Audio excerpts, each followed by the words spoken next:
Hopefully that is working, and hopefully we are live, and hopefully you can see and or hear me. If you can, please let me know in the chat. That would be very, very useful to know if things are working. And if you're wondering why I've got my glasses on, it's because the print on these boxes is so damn small. I can't see it. So I have to wear my glasses. Oh, there's echo. Oh, crap. What have I... Oh, I know what it was. I just turned that one on. Camlink Pro. There we go. Is that better? Are we good? Are we echoless now? It's because I was recording something... Oh, Cavs hasn't started. Why is yours not started? I don't know. Press refresh? Because everyone else has started. Seems so. But refresh is paving out something because I got Technical problems. Oh, there we go. Excellent stuff. Viali says, good evening all. This isn't showing on the YouTube app. Yeah, I'm not sure what's gone on with this. We scheduled this stream about 2 weeks ago. And the links went out. And I'm not sure why YouTube hasn't then repushed it when it's supposed to. So, yeah, my apologies for that. Hopefully people will find the stream. If not, no worries. Looks like a rally is keeping us up to date with the scores. Now, obviously this stream was probably a good idea. Well, it was a good idea when I originally planned it, but then there's actually an England football match on tonight. So, Otis, stop eating that. It's a power cable. You'll get electrocuted. do this one. Yeah. This is candy. Oh, candy. Stop eating power cables. They're bad for you. Although we can replace them with some Ugreen ones, I suppose. Yeah, Ira Wolfman says, took me a while to find the stream, not showing anywhere. Found in the Discord link only. Very strange. Anyway, so yeah, doing a stream while there's a England match on in the peak of summer. Kind of, although the weather's pretty awful here at the moment. Anyway, so Nick Barnes says, that's why it was liked by me. Forgot I liked it 2 weeks ago. Oh dear. David Underhill says, people still watch soccer. Yes, it does seem to be rather popular still. I'm not entirely sure why. Dutch Jan says, nothing on your site either. Yeah, I'm not sure what's going on there. It wouldn't ping up, but because we set it so long ago on Discord. Yeah. But I think you put it out again today, didn't you? Yeah, I should have done, yeah. Anyway. Charles Ballard says, Mike, at this time you have 91. That's 91 followers on Rumble. Yay! Help us break through to that magical 100 followers on Rumble. It doesn't cost you anything. I've just put a link in the chat, so if you want to do that, you're more than welcome to. Tonight's stream is going to be a little bit more relaxed and, well, if they can be any more relaxed, and obviously I've got my glass on so I can actually see things, which is taking a while to get used to. I haven't worn these for a while. Calf's waving. So see if you can see. Oh yeah, I can see you waving, yeah. It's weird, there's more clarity to my vision with these glasses on, but I still can't do things. It's very strange. I've got these about 7 to 10 years ago. It must be around about that. Yeah, I think it must be about 7 years. It's probably longer than that, to be honest. Probably 9 years, yeah, 9, maybe 10 years ago. And I've very rarely wear them. They were essentially for driving, which I don't do anymore. But, yeah. My left eye is rubbish, but my right eye is pretty good. Left eye is great close-up, right eye is great long distance. So, if you see me doing this, you know why. It's because one eye is, oh yeah, like for close-ups is great, and for that, actually this is still smeary as hell. I just cleaned these, I thought. Anyway, moving on. So, in the stream tonight, the kind of the schedule of things, what we're doing is, first of all, we're going to take a look at this Ugreen stuff, because I've got a whole bunch of Ugreen stuff, some of which, in full disclosure, has been actually sent to us for review, which I haven't even opened yet, so I thought it's going to be really good. Rather than it sounding like a sales pitch, which I hate those kinds of videos, I thought it's a good idea to actually kind of learn about these things at the same time as you do. So we're all going through it at the same time, so you'll be seeing these basically at the same time as I am. We'll be finding out the specs, what they're used for, some of the technologies, all that kind of stuff. Other items are ones which I bought anyway, such as the dock, the KVM switch, what else did I get? The HDMI switchers, the car chargers, basic cables, all sorts of stuff. Most of you have probably heard of Ugreen. If you haven't, where have you been? because Ugreen has been around a long time and make a lot of different products, such as peripheral devices, charging cables, chargers, just things to make your life a little bit easier in technology and computing. And also, for those of you that are into kind of mass storage, maybe you've had some sort of NAS box. Also, Ugreen do some really good NAS boxes as well. So it's not like they're a one-trick pony. They do lots of different products, different segments. So the kind of the NAS side of things is technically a different company, even though it is the Ugreen brand. It is technically a different company, much like a lot of companies. So they do kind of some products under one umbrella, some under another. So it's not like they're, well, they are the same company, but they're different segments of the same company, if that makes any sense. What's that? This stream? I don't think it could be the stream because you'd be in it, wouldn't you? They wouldn't be in it. No, they can access unlisted, can't they? Have a look. Does it say it's unlisted? Yeah. Oh. Set it to scheduled. Scheduled or public? Public. Yeah, set it to public, sorry. Why does that not work? That's very strange. Right. Hopefully that will help. So now it's, yeah. Oh, that explains it. Why was it unlisted though? I didn't think it'd even be out, would it? I was thinking. That's my fault. Because last week, or the week before, so you want to blame me? when we did both the streams, set them up, somebody said, yeah, 'cause there was 2 streams showing. So yeah. So I thought, well, if I unlist one of them, it won't show up. But I forgot to relist it. So yeah, that's totally on me. My fault. Yeah. Hopefully now we'll get some viewers in, which would be great. Anyway, so just a quick rundown. So first part of the stream, we'll go through, talk about some of these Ugreen products and unbox them and have a look at them. Again, a lot of this stuff, there will be links in the video description. They will probably be affiliated links as well. If you choose to buy them, totally up to you. I would suggest probably not buying them yet. Maybe look at the prices and see if there's already reductions in your neck of the woods. Because if you hadn't noticed or weren't aware, there's a little company which sells stuff online. You may have heard of them. They're called Amazon, or Amazon, as they like to be known. And they have got a sale on, which starts on the 8th, which is Tuesday. So think of this as a little bit of a kind of like a warm-up before that happens. So we'll probably do a live stream at some point during the Prime sales. We'll see how that goes. Sometimes they're not always great, but if you are looking for something specific, it's worth keeping an eye on those Prime Day deals. It really is. Unfortunately, there are some other contributing factors in the marketplace at the moment, which we'll discuss later on in the stream. And I've actually made a list, so I'm slightly organised. So we'll talk about the Prime Day deals. That was top of the list. So that kind of follows on from the Ugreen segment, which will be the first part of this stream. Then we'll talk about the Amazon Prime deals. Now, obviously, you can make suggestions and put things in the chat at any point in the stream. It is completely interactive. So if you want to discuss something at some point, feel free to drop a message. If it is kind of in flow with what we're talking about, then I'll look over it and I'll probably bring it into the conversation. Otherwise, I'll kind of think about it and bring it up a little bit later on. I'll say, oh, I remember such and such brought up this earlier in the stream. Sorry, Dave. I'll probably forget that, to be fair, but we'll give it a go. Also, we'll talk about the memory spot pricing increases. So that is obviously also related to the Prime Day sales. So there has been some dramatic increases in the spot price for memory, which is basically the kind of like, with gold and silver, you get spot pricing. So that is the kind of like the dealer pricing. So when that goes up, it normally knocks on and has an effect on the end users, etc., etc. So memory pricing, NAND flash.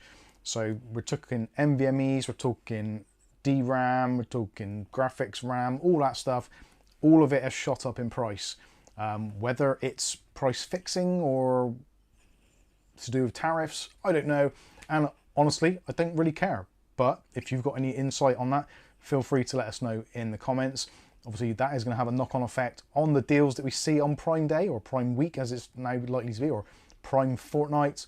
So definitely that is going to have an effect. So we might not see such good drops in prices over that time. Yes, Kath? That's jam. That's jam, I can't see.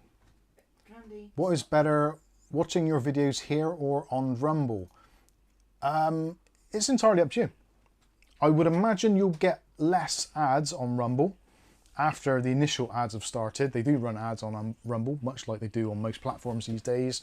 I would say you probably get less on there. Honestly, don't know. Some of the streams I've watched of other people on Rumble, creators, what have you, generally it's a relatively ad-free experience. Obviously, if you do want to limit the amount of ads that you see on your feeds, whether you use whichever services you use, whether you use YouTube or whether you use Rumble or whatever, if you use a browser such as Brave, which is kind of designed to limit that sort of stuff, then it might be worth switching browsers. Some people don't like Brave because of history. Again, if a tool does its job, then it's a tool. I don't really pay much attention to the goings on and the history of different people and products because, yeah, everyone does something stupid at some point in their lives. God knows I have. So yeah, potentially you might want to do that. Whether it's better to do on Rumble or here. Unfortunately, the way we're set up at the moment, if you do watch on Rumble, I don't think the stream will be on Rumble at the moment because it's not linked that way. We'd have to multi-stream. So in terms of watching videos, I would probably say, yeah, watch Rumble if you want to. Entirely up to you. But in terms of streams at the moment, we are only streaming currently to YouTube, which after we get our 100 subscribers or 100 followers on Rumble, then I think we can start doing live streams on there. So maybe we'll multi-stream, but who knows. Anyway, thanks for asking. Other questions or other topics, which I'm just looking at my board, which I can actually read now. I did already. Nvidia is ending driver support for the legendary 10th series graphics cards, and potentially some other ones as well. So for a lot of people, that is going to have a little bit of a knock-on effect. Now, we're not entirely sure when it's going to be, but we can discuss that later and hear your thoughts on it. What are your thoughts on driver depreciation? I don't like the whole thing of driver depreciation. I understand why it happens, but it does seem to be more of a cost-cutting measure rather than a real physical thing. Like, the hardware is good, it still is good, and still very capable.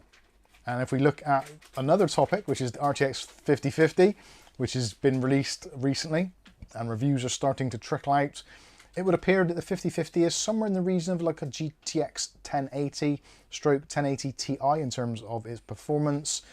So if you think of it like that, the 1080, 1070s, etc., if they're still around, still on the market, and Nvidia have just brought out a graphics card which is a similar performance level, then why would you kind of artificially wipe it out of the market?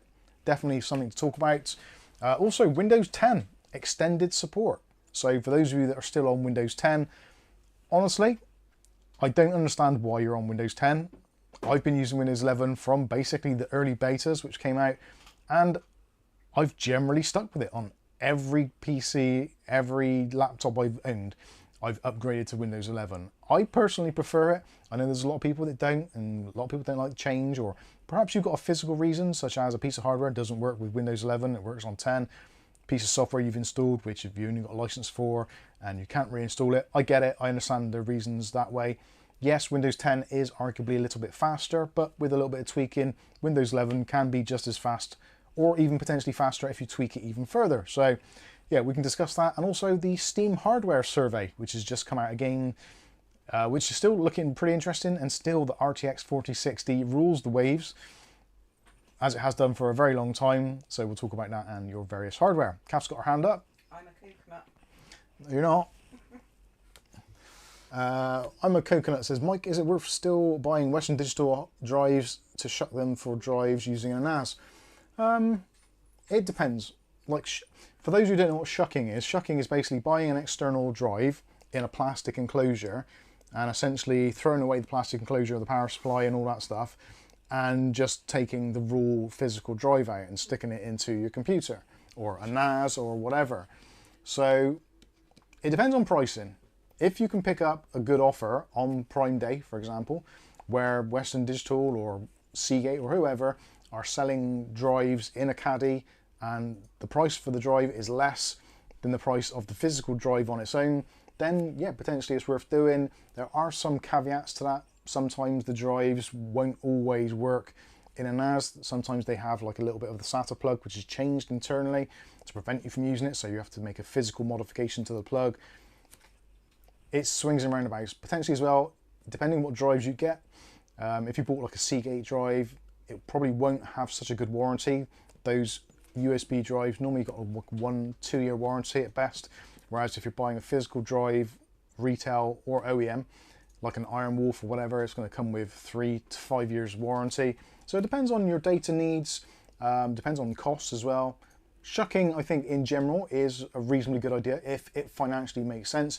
We have done videos on it previously, and yeah, it has its uses, but just be aware there are pros and there are definitely cons to the process. Mick Woods has finally found the stream. Hey, Mick Woods, how you doing? Yeah, sorry, something really broke. Well, it wasn't me. I'll blame myself completely. I blame YouTube. It's YouTube now. Mark Berry says, I'm screwed then as I've got a 1070. Oh, talking about that, yeah. Viali says Windows 11 is far better than 10. I think for those people that are on Windows 10 and haven't used Windows 11, once you use it and then you get used to it, which doesn't take that long, if you then go back to Windows 10, you do notice how kind of rickety Windows 10 feels. It's a less cohesive experience, in my opinion. But anyway, up to you. Charles says, Mike, I think you should check. I'm fairly certain you can live stream already. Oh, maybe we might then. Greek Power, Mike, how old are you? Old enough to know better. Des 60. Yeah, you must be able to stream because you've got to have 30 hours of streaming under your belt, haven't you? Oh yeah, that's true. Subs on 30 hours. Okay. Des 60. Charles Ballard says, creator must have at least 100 total followers. This includes user and channel followers at the time of enrollment, at the time of the program kickoff. Okay. David Underdog says, I tend to go the opposite way and use old hard disk drives in enclosures for Raspberry Pi computers. That makes sense. No, you've got to have Des 60, I said. Greg says, I don't notice the difference between Windows 10 or 11. I use applications on the OS. Yeah, I think this is one of the key things about Windows 10 and Windows 11. If you are somebody who solely spends your life inside of Chrome, inside of Firefox, inside of a particular program, be it Premiere, Photoshop, Word, Excel, PowerPoint, whatever it is, if you spend your time solely in those programs, realistically you won't know the difference. It might look slightly different, but realistically the experience is going to be very similar, if not exactly the same. But if you're someone who doesn't work like that, and maybe you have to transfer files, maybe you have to print documents, maybe you have to use memory cards, that sort of thing, transferring files, using the actual operating system to move files around, to install programs, test programs, etc., then I think you'll definitely notice a difference. And I think you'll find Windows 11, especially with the tweaks, a nicer experience overall. Still Des 60.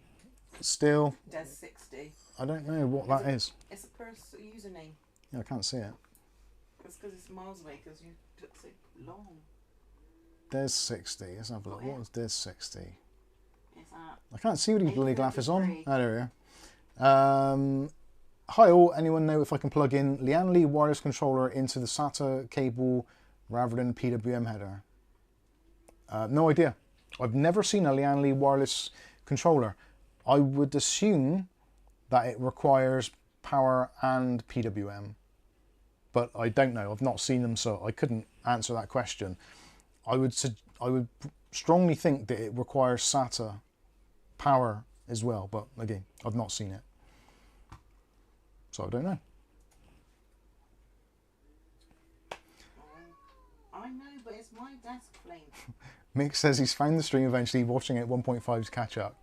It's mostly me waffling, so I won't worry too much. You're all good. Also, I'm testing out tonight Logitech keyboard and mouse. Now, I did a review of this Logitech keyboard and mouse probably about 4 years ago. I think it was. This is the K95, Don't like it, maybe? No, K... K295. It's like the slimline version. I honestly don't like it very much. I actually gave it away to Angel's boyfriend. He was using it and he said he was getting problems with it, with the mouse just like not working or not clicking. So I gave him my other keyboard and mouse that we normally use, the K70 I think it is, or MK70 cassette, and I'm trying this out, so we'll see how it goes. I don't like the keyboard, it's horrible arrow keys, but it is nice and compact, and for the time being at least the mouse appears to be working, so that is always good. Sinister Chef says I will probably update to Windows 11 soon on current PC and may just get a Windows 11 for the new build I have yet to build. I've been busy with work. Good to hear you're busy. Eduardo says kudos from Brazil, Mike. Thank you very much. And Free Speech is Dead says hello. Actually, are these actually working? Let's have a look. Does that work? Is that coming up on the screen? Yes, it is. I can just about see that now. Excellent stuff.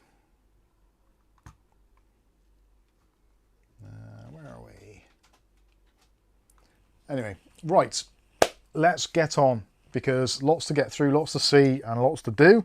So we will try and get through this in some kind of logical order. That rarely happens. These glasses, I haven't worn them for so long. They literally live on top of my computer desk. So they're covered in all sorts of grime and filth over the last God knows how many years. That's your Harry Hill ones. My Harry Hills, yeah. I thought you had the little thin ones on. I said to you earlier when I put them on, look, Harry Hills. I even said it. They look thinner then. I think I just polished them so they look bigger. I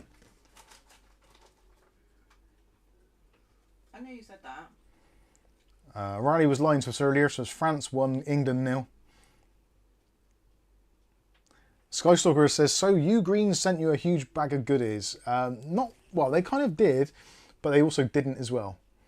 So they sent me the NAS, that was a review sample, so thank you to them for that. Some of these items here were also sent out, mostly the chargers, the Nexode, is it Nexode? Can't see yet, Nexode. So Nexode is their kind of brand of high-end chargers. Generally actually we'll get to it when we get to it. The NAS, first of all, this is a great NAS. If you're looking to buy some form of network attached storage and you're looking at the kind of the market leader, which arguably is Synology, maybe you're looking at some of the other ones such as QNAP, etc., ASUS Store. They're good, don't get me wrong, and the others generally got quite good hardware as well. But where Ugreen have come into the market and really shaken things up is the fact that the Ugreen NAS, not only does it have absolutely massively impressive hardware, it also has a really, really nice, clean operating system. So if you've ever spent much time inside of a NAS looking at all the bits and pieces you can do, enabling things, adding VPNs, adding software packages, just manipulating your data, some of those other brands kind of don't always get it right. And I would argue that some of the brands have a slightly more, I'm not sure what the woven word is, a slightly more kind of blingy thing of making their operating system to make it a bit more flashy, whereas I like it to be just nice and plain and clear and simple. Synology do that very, very well because their Synology disk operating system is designed for both kind of home users, prosumers, which is a word we don't hear these days very often, and also enterprise level clients. So it's all designed with that in mind. So it's nice, clear, clean and crisp. And what Ugreen have done is they've taken most of the key elements of the Synology operating system and they've kind of tweaked it but cleaned it up as well. So you don't end up getting lost in like endless menus or kind of wanting to do something like, how do I empty my global recycle bin? Surely this should be an easy thing.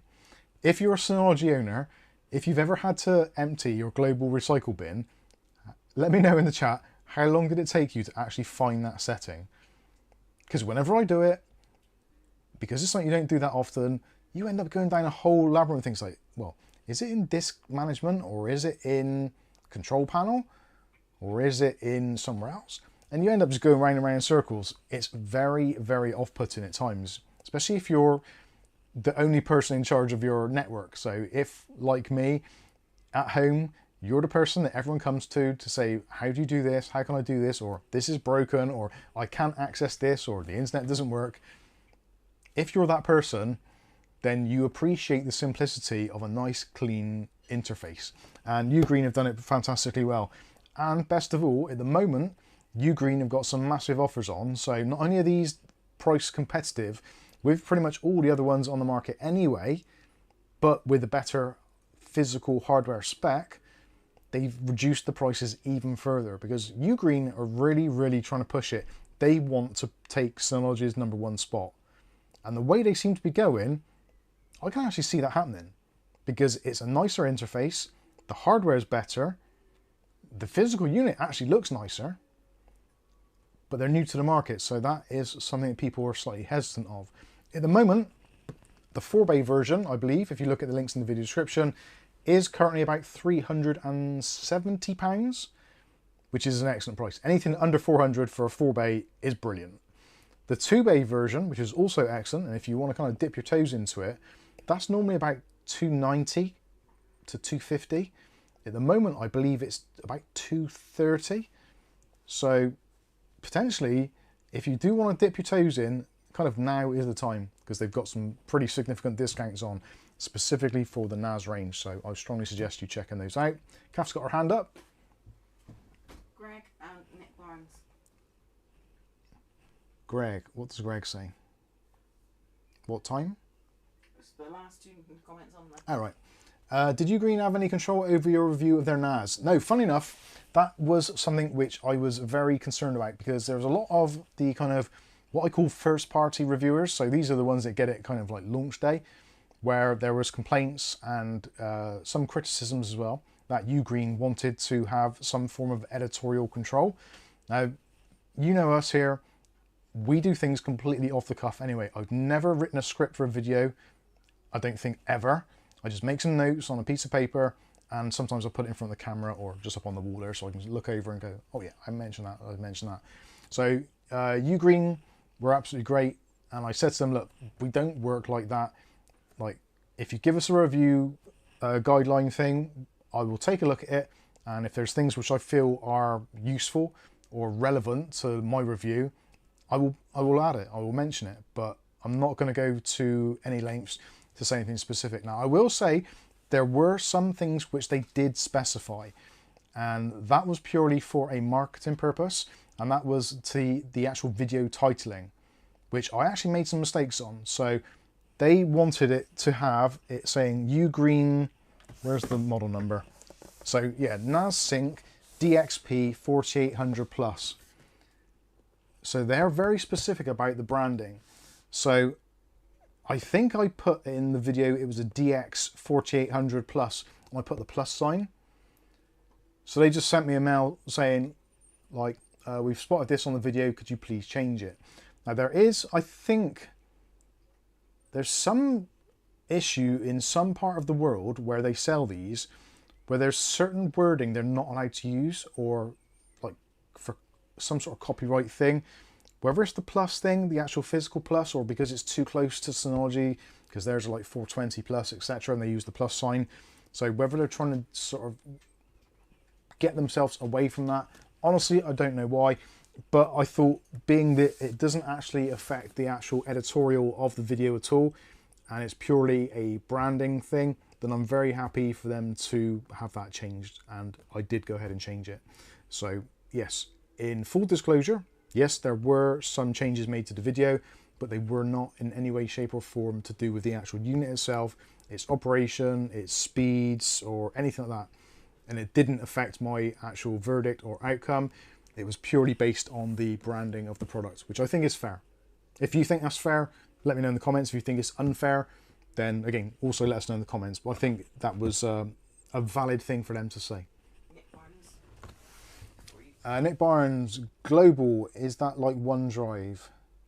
You said about deleting the global recycling. Oh, right, sorry, yeah, the global recycling bin. So on a NAS device, so say for instance, this particular device, say you've got 5 users all accessing it at the same time, and you've got shared drives. So if you were in Windows, you'd have basically user profiles. So imagine it as like a PC with multiple users installed. So like Kath, Mike, George, Angel, guest, etc. So each one of those individual accounts would have their own settings and also a recycle bin. So if you wanted to empty all of the recycle bins, you would empty the global recycle bin.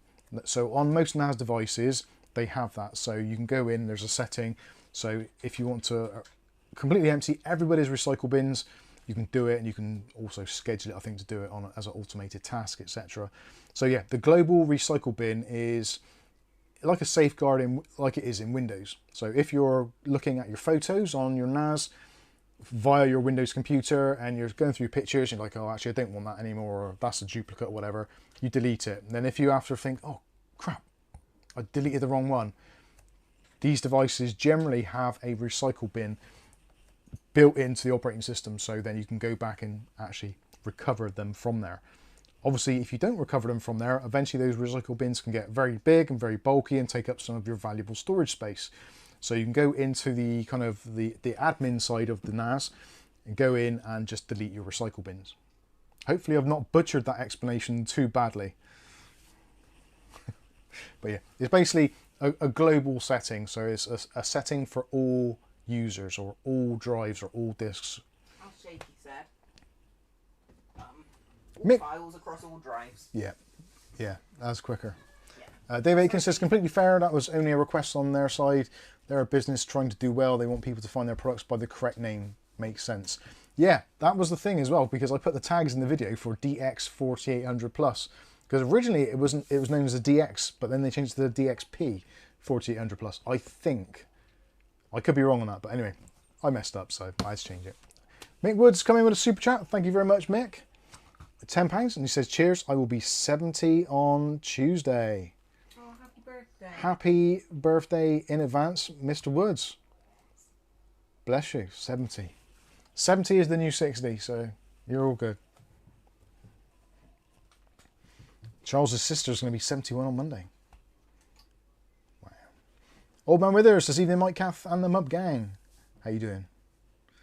So yeah, anyway, I think in terms of changes to the video, I think that's absolutely fine. If I'd have said something which was wrong, again, I would say yes, fine. But luckily, they were very good. There was, I'm not even sure if there was like a non-disclosure agreement or anything like that. I don't think there was, because I reviewed it so long after the actual official product launch. I don't even think there was. I'm sure there wasn't even like a contract or anything to digitally sign. Pretty sure it was just like all emails they've reached out, said, would you like to have a look at it? It's like, yeah, of course I would. Yes, awesome. It's been getting very good reviews, so I was happy to do so. But yeah, I think it's a great product. I know actually someone else reviewed it a little bit after us, a certain Mr. Kerry Holzman, bless his cotton socks, and there was something that he was trying to find on here that he couldn't find. Ah, I know what it was. I remember now.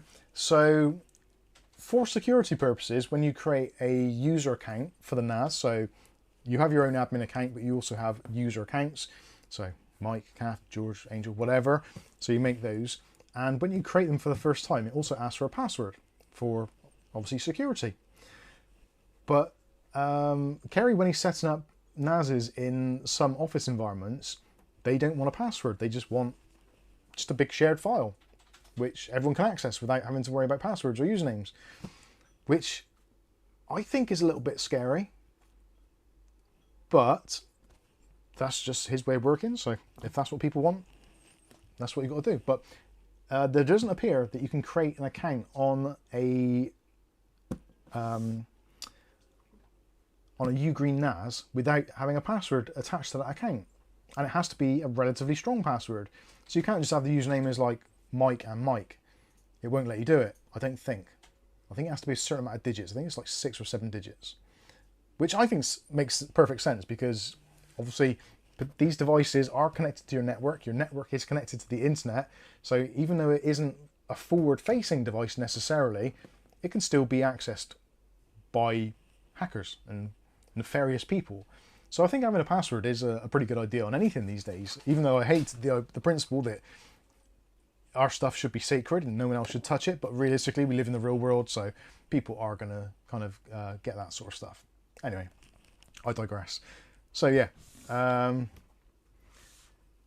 passwordless is a little bit scary. PIN number, I think, would be a good idea.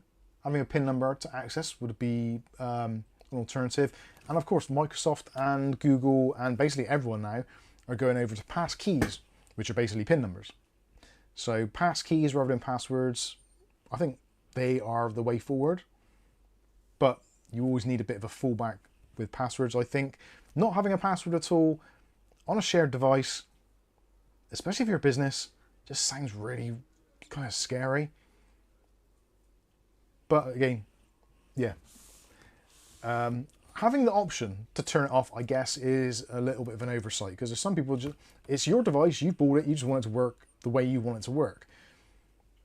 But it's their coding, it's their software on there. Of course, if you don't like the software, the beauty of these is they're not locked down. So if you want to just wipe the operating system and chuck on another operating system of some sort, you can do. The choice is yours in that respect. So there are options. Anyway, I'm going to put this down now because it's very, very heavy and it's populated with discs, and I do need to set it back up. I've been waiting to get this video out of the way for God knows how many weeks now, because a lot of this stuff I actually want to start using, but I thought I can't just start using it because I want to do a video on it all and go through it all at the same time with you. Anyway, yes, Kath? And the Archer. And the Archer. On Synology NAS setup, a task schedule on the task settings page to empty or recycle bins. Yeah, you can do that.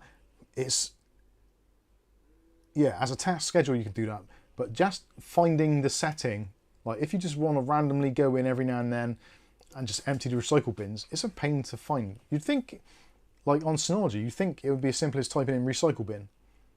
But if you've got a Synology, try it now. It doesn't come up. I haven't emptied my recycle bin for about 7 years. No, because I do it. That's my job. Oh, thank you. Oh dear. Nick Barnes says, hell, I use passwords to keep the kids out.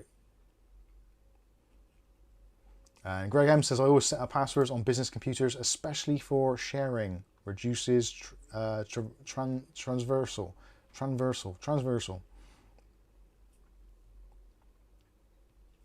the Archer again? And the Archer. What, further up? No, newish. Oh.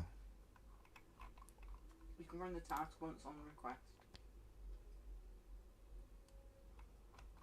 Why does that not come up on mine? User error. What do you have, Candy?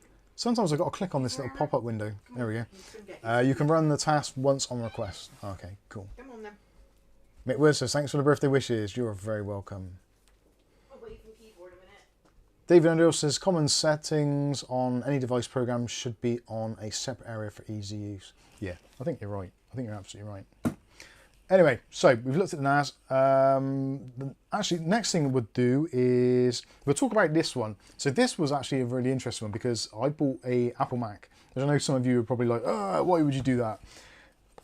And with good reason, because actually if you buy a Mac, it's ridiculously expensive to add storage to it. Like literally hundreds, if not thousands of pounds in some instances, if you want to take your storage to the max, which I didn't. So fortunately, Ugreen do a great product. We actually released a video on this a couple of days ago. It's been really popular. People are definitely kind of vibing with this. So this is a 10 gigabit per second connection. Goes into your USB-C on the back of your Mac Mini. And essentially it just gives you a load of USB ports, a card reader, which is excellent. And also you can fit in a up to 8 terabyte NVMe storage drive in the bottom section. Also, one of the key things, and actually let me get it off the, I'll get it down in a minute so you can see it, because Apple, whoever designed the Apple Mac Mini M4 must have been smoking some heavy duty stuff, because it's just bizarre. I'm just going to unplug it in a minute so you can see what I mean. Some of you have probably seen this already, so I do apologise for going over it again. Oh, and somebody actually came up with a question. This is a valid question as well. Someone said that these devices, or these docks, which go underneath, so there's your Mac Mini, that's what you get normally, few ports on there, few ports on the back, not really a lot else, and if you want to upgrade the storage, it's inside there somewhere. Also, the power button is here, which is absolutely bananas. Like, because if you don't have one of these docks, it's there. And like, so if you want to turn it on, you have to physically lift it up and press the button. That is bananas. So having one of these is excellent. So you've got extra USB Type-C ports on the back. So you get 3 of those. You also get 3 Type-A ports, which you don't get any on the Mac Mini as standard. On the front, you get 2 more Type-A ports, again for dongles, things like that, absolutely great. And you get a fast card reader. So this will do over 200 megabytes per second in the right circumstances with the right cards. That is excellent. Also, there's like a little plastic ring on there to keep it all nice and secure. Just a single cable to plug it in, which is excellent. And on the bottom, you've got a removable plate there so you can put your NVMe drive inside. And you can massively, massively increase the storage of your Mac Mini. But what I think is the best part of all of this is the fact that if you want to turn it on, there's a cutout underneath now. So you've got your PC, you want to turn it on, and you can just pinch it to turn it on. Even that alone almost justifies the price of this dock. Now the dock isn't cheap, but it is good quality. So like with anything, you pay a little bit extra. I think we paid about £74 for it. It has gone up to 89 in the past, and I think it might even be 89 now. When it came out, it was around about £99. The prices fluctuate really badly on this kind of stuff. Again, keep an eye out for it. I'm almost 100% sure it's going to be available on sale Prime Day or Prime Week, however you see it.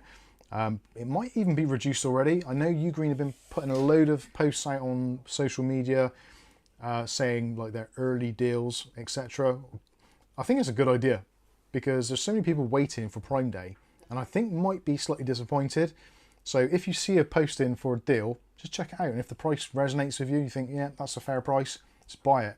And the beauty as well, if you are purchasing any of this stuff from Amazon and it's sold by Amazon themselves, or generally most others as well, you normally have 30 days to send the item back. So if for some reason you go onto Amazon today because you like the look of this M4 mini dock, you think, yeah, that's just up my street, that's exactly what I want. You look at the price, it's already reduced 15, 20 quid or whatever, you think, yeah, perfect, I'm going to jump on it. If for some reason, in a few days' time, when the Prime sales actually kick in, or even slightly after that, anything up to 30 days, if this price is like cheaper, even if it's just £1 cheaper, you can just return this one and just buy the other one and get your money back. That is the beauty of it. I don't always like promoting Amazon because, well, they're Amazon, but you imagine going to a retail store, picking up a tin of paint for 20 quid, next week they have a sale on, it's 5 quid cheaper, you try taking that paint back, especially if you've opened it. It's, yeah, most retailers will be like, no. Sometimes they'll say, oh, fair enough, we'll give you a couple of quid off or we'll give you a voucher or something. With Amazon, you just send it back and just buy the other thing at the cheaper price. I've done it so many times. Not recently, because I'm getting a bit more savvy with my shopping, but certainly years ago, I'll buy something, there'll be a price drop, boom, goes back to Amazon. Happy days. Yes, Kath? 8:56 Dave Aiken. 8:56 Dave Aiken. Oh, it's off the screen. Where's my mouse gone? I need to get a different colour mouse so I can see what's on there. I got a blue one up there actually from William Bodie. I should use that. Dave Aiken, Mike, have you played with TrueNAS yet? No, I haven't. No, I haven't played with TrueNAS at all.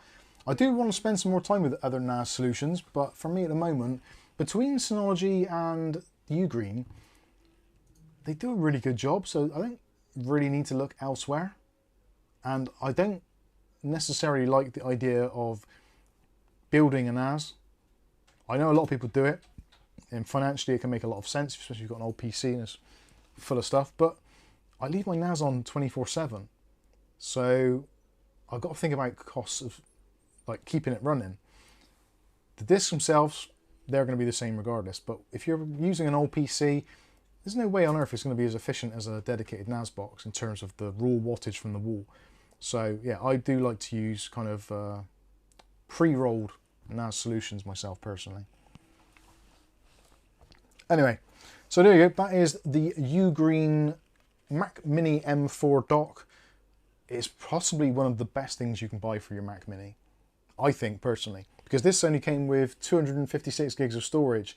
I put a 2 terabyte NVMe drive in here, and it's basically made the thing from being like something I'm scared to use because I've got that kind of storage anxiety, whereas now I just drop files on here, I don't care less. It's absolutely fine. Anyway, so there you go. There is that one. If you want to check that out, it is linked in the video description.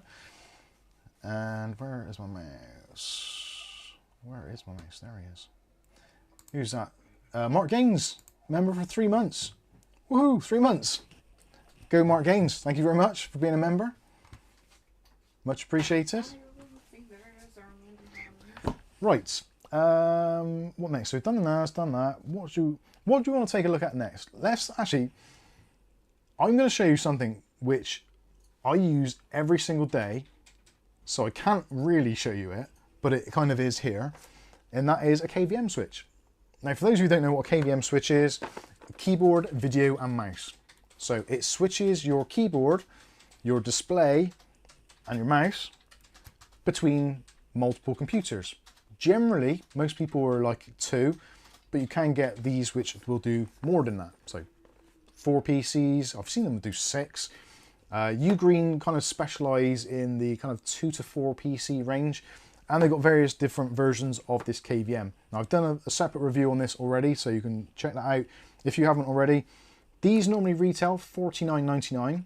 They support 4K 60 Hz and will basically split your devices. So essentially you plug in 1 keyboard, 1 mouse and 1 monitor into the unit. You plug in 2 PCs via USB cables, 1 into each, and HDMI into the unit as well. And literally you can press a button. Now I've actually got mine on the side of this unit, so you can't see it. It's just tucked away. So if I'm using my Mac Mini and I want to do a video on that, I press the KVM switch. I can use my monitor that's here. I still can't see it. I can't see. It's literally stuck on the side. Yeah, I've stuck it on with some really good tape. So sadly I cannot show you that, but literally, if you want to see how it works, we've done a video on it. The KVM is, oh God, I can't even see the model number. Hey, I just realised one of the lights is out. I can't see shit. Ooh, that's better. That's better. Oh God, take these off. This is KVM switch model number 15707. It's also known as the CM6 something or other, but I can't see where that is on here. Normally it says it somewhere. How many monitors can it hold? Only 2 monitors. Sorry, only 1 monitor. You can, if you want to use 2 monitors, you've got a dual monitor setup. They do actually a dual HDMI KVM. I think they do a dual DisplayPort one as well. So depending on what you want to do, depending on what your monitors are, if you've got DisplayPort and you want to do that, the thing is you've got to think of is, like, are you going to output DisplayPort from all your devices? Now, as it stands, the Mac Mini doesn't have DisplayPort. It has USB-C alt DisplayPort, but I didn't want to use that cable. So for me, having that with HDMI, the PC's HDMI, 2 HDMIs into here. If you've got 3 monitors, I don't know what to say. They might do one for it. Ugreen do a lot of products. So there is a distinct possibility that they will have something which will do it. But I don't know if there is a 3 monitor one. There might be. I'm not too sure. If not, they do HDMI and DisplayPort switches. So you might be able to kind of fudge something together. You might have to turn 2 switches, like you're in the top secret nuclear bunker and there's one of you on one side of the room with 1 key and there's one of you on the other, and you're like 3, 2, 1, switch, and you switch it over and then it works. I'm not entirely sure on that. I've not been asked that before. I might have to look into it. Anyway, so yeah, essentially you can't really see it very well, but it's a little tiny box. It can live on your desk, and literally just press a button in the middle and you can switch between the 2 inputs, which is great. So again, if I'm doing Mac stuff, I can use my keyboard and mouse that is plugged into my PC. Well, not plugged into my PC, that I use on my PC. Basically, I can have 1 keyboard, 1 mouse and 1 monitor, and I can use it on 2 PCs. And if you're wondering, can you have both PCs on at the same time? Yes, you can. And you can just press the button to switch between the two. So you could have your Mac on, or your laptop, or I don't know, whatever else it is plugged in. Maybe even something as basic as like a PlayStation, or maybe an Xbox or something. You could do that. So if you've got an Xbox and a computer, but you've only got, or you only want to use one monitor, one keyboard and one mouse for that Xbox, then you can do it with that. It's really good. Quite often this will be on 20% sale. So I think I paid $39.99 for this. I have seen it drop down a little bit less than that, down to about 32, I think, maybe £33. It's great. It works. And ultimately, especially if you're someone who makes content for a living, or you've got multiple PCs and you just don't like the faff of having so many monitors, like 2 monitors, 2 keyboards, 2 mice, it's a real blessing. And it cuts down on all the excess, which is great. So anyway, that is something which I use. I wouldn't say every day, because I don't always use the Mac every day. But if I do need to use it, it's very simple and very convenient. So yeah, definitely gets my seal of approval. Again, supports 4K 60, which is excellent, because that monitor there is a 4K 60 monitor. And I don't have any issues with it not recognizing it or coming up as being like 1080p or 1440p due to bandwidth issues, because it comes with very high bandwidth cables which support those resolutions straight out of the box. Also, when it comes to USB transfers, there is 3 ports on the front of the box. So if you want to share other things, such as maybe a webcam, a microphone possibly, a headset, you can have all those plugged in and you can still use them, and they'll pass through when you press the button. So if you want to do some music creation on your Mac, plug your headphones in, press the button, do it on your Mac, and then when you want to go and play some games on your PC, you can use all the same equipment without having to duplicate it. So yeah, these are great. I like them. On my desk, 5 monitors. 5 monitors. 3 keyboards and a mouse. Wow, that's a bit much. Allman Wither says, I hope he isn't sending that back after review. No, Go up a bit. Oh, what was it? What did he? Allman Withers. Mike's got a 30-watt butt plug on the desk. No, that won't be going back. It won't be going in my butt either. Now you said it, mentioned it. Yeah. Let's have a look. O'Reilly says, KVMs get more expensive the more input and output ports you need. At work I have a single monitor output and 4 PC input, and also has inbuilt 4-port USB hub. Excellent stuff. Yeah, I do like to use that. What's David say? David? Oh yeah, David Underhill says, I use 2 keyboard, mice and PC on time. 1 set for normal use, another set for using my digital scope logic analyzer that is tied to the PC. Okay, excellent stuff. There's no questions, so we will carry on. So, what have we got next? Right, other things which I use on a daily basis. So, these are really basic things, but again, if you don't want the full kind of, not complexity, but you don't need all the features of a KVM, Ugreen do these things. These are less than 10 quid. I think they're about 5 quid at the moment. So these are HDMI switches. Now actually, I stick one of these onto the back of my monitor. So this monitor here, if I want to, I can plug in another PC, a Mac or whatever. So quite often, if I'm building a PC or I'm repairing a PC or something, because I'm sat here at the table, I don't want to be switching around to the monitor behind me because it's just a faff. And I don't want to move my PC because it's got so much stuff connected to it. And also, where am I going to put it? So I just use this screen here. So this monitor is old as dirt. It's the Acer H274GL, I think. Really old thing. It's about 10, maybe even 15 years old now. But it's 1080p, it's 27 inches. I can see it from a distance, which is handy with the glasses. And also, I plug in my camera. So when I'm filming videos during the day, you've probably all seen this in the background of video shots, that this monitor basically shows whatever's on the camera screen. So I use it as a monitor, but I also have it in shot. I don't know why I do, but it won't fit out of shot. So anyway, I just think it just looks different because people don't tend to do that. Anyway, I'm digressing. So the HDMI switch is a very, very simple thing. So these are bi-directional. So you can go both ways. So you can have two HDMI inputs going to one output, or you can have two outputs going into one input. So regardless of what you want to do, you can do it either way. So you've got two HDMIs that side, you've got one HDMI that way, and there's a button on the top. And literally, if you have maybe your PlayStation plugged into one port, you've got your PC plugged into another, your monitor's plugged into this port, you press the button once, you get your PlayStation, press it again, you get your PC. It's a simple switching device. But one of the nice things about this specifically is quite often these devices use USB power, which is a pain in the ass, especially if you've got something in, well, it's stuck to the back of a TV or a unit which doesn't have a USB power, or you don't want to run another power cable to it. So it's minimalized. I actually use these quite a lot. And again, depending on your use case scenario, again, it's just one of those cool things. It also, for those of you that are concerned about HDMI or copyright protection, these also, because of the way they switch, they basically override the HDCP or high definition copyright protection, or whatever it is. I'm not sure the exact name. I think it's HDCP.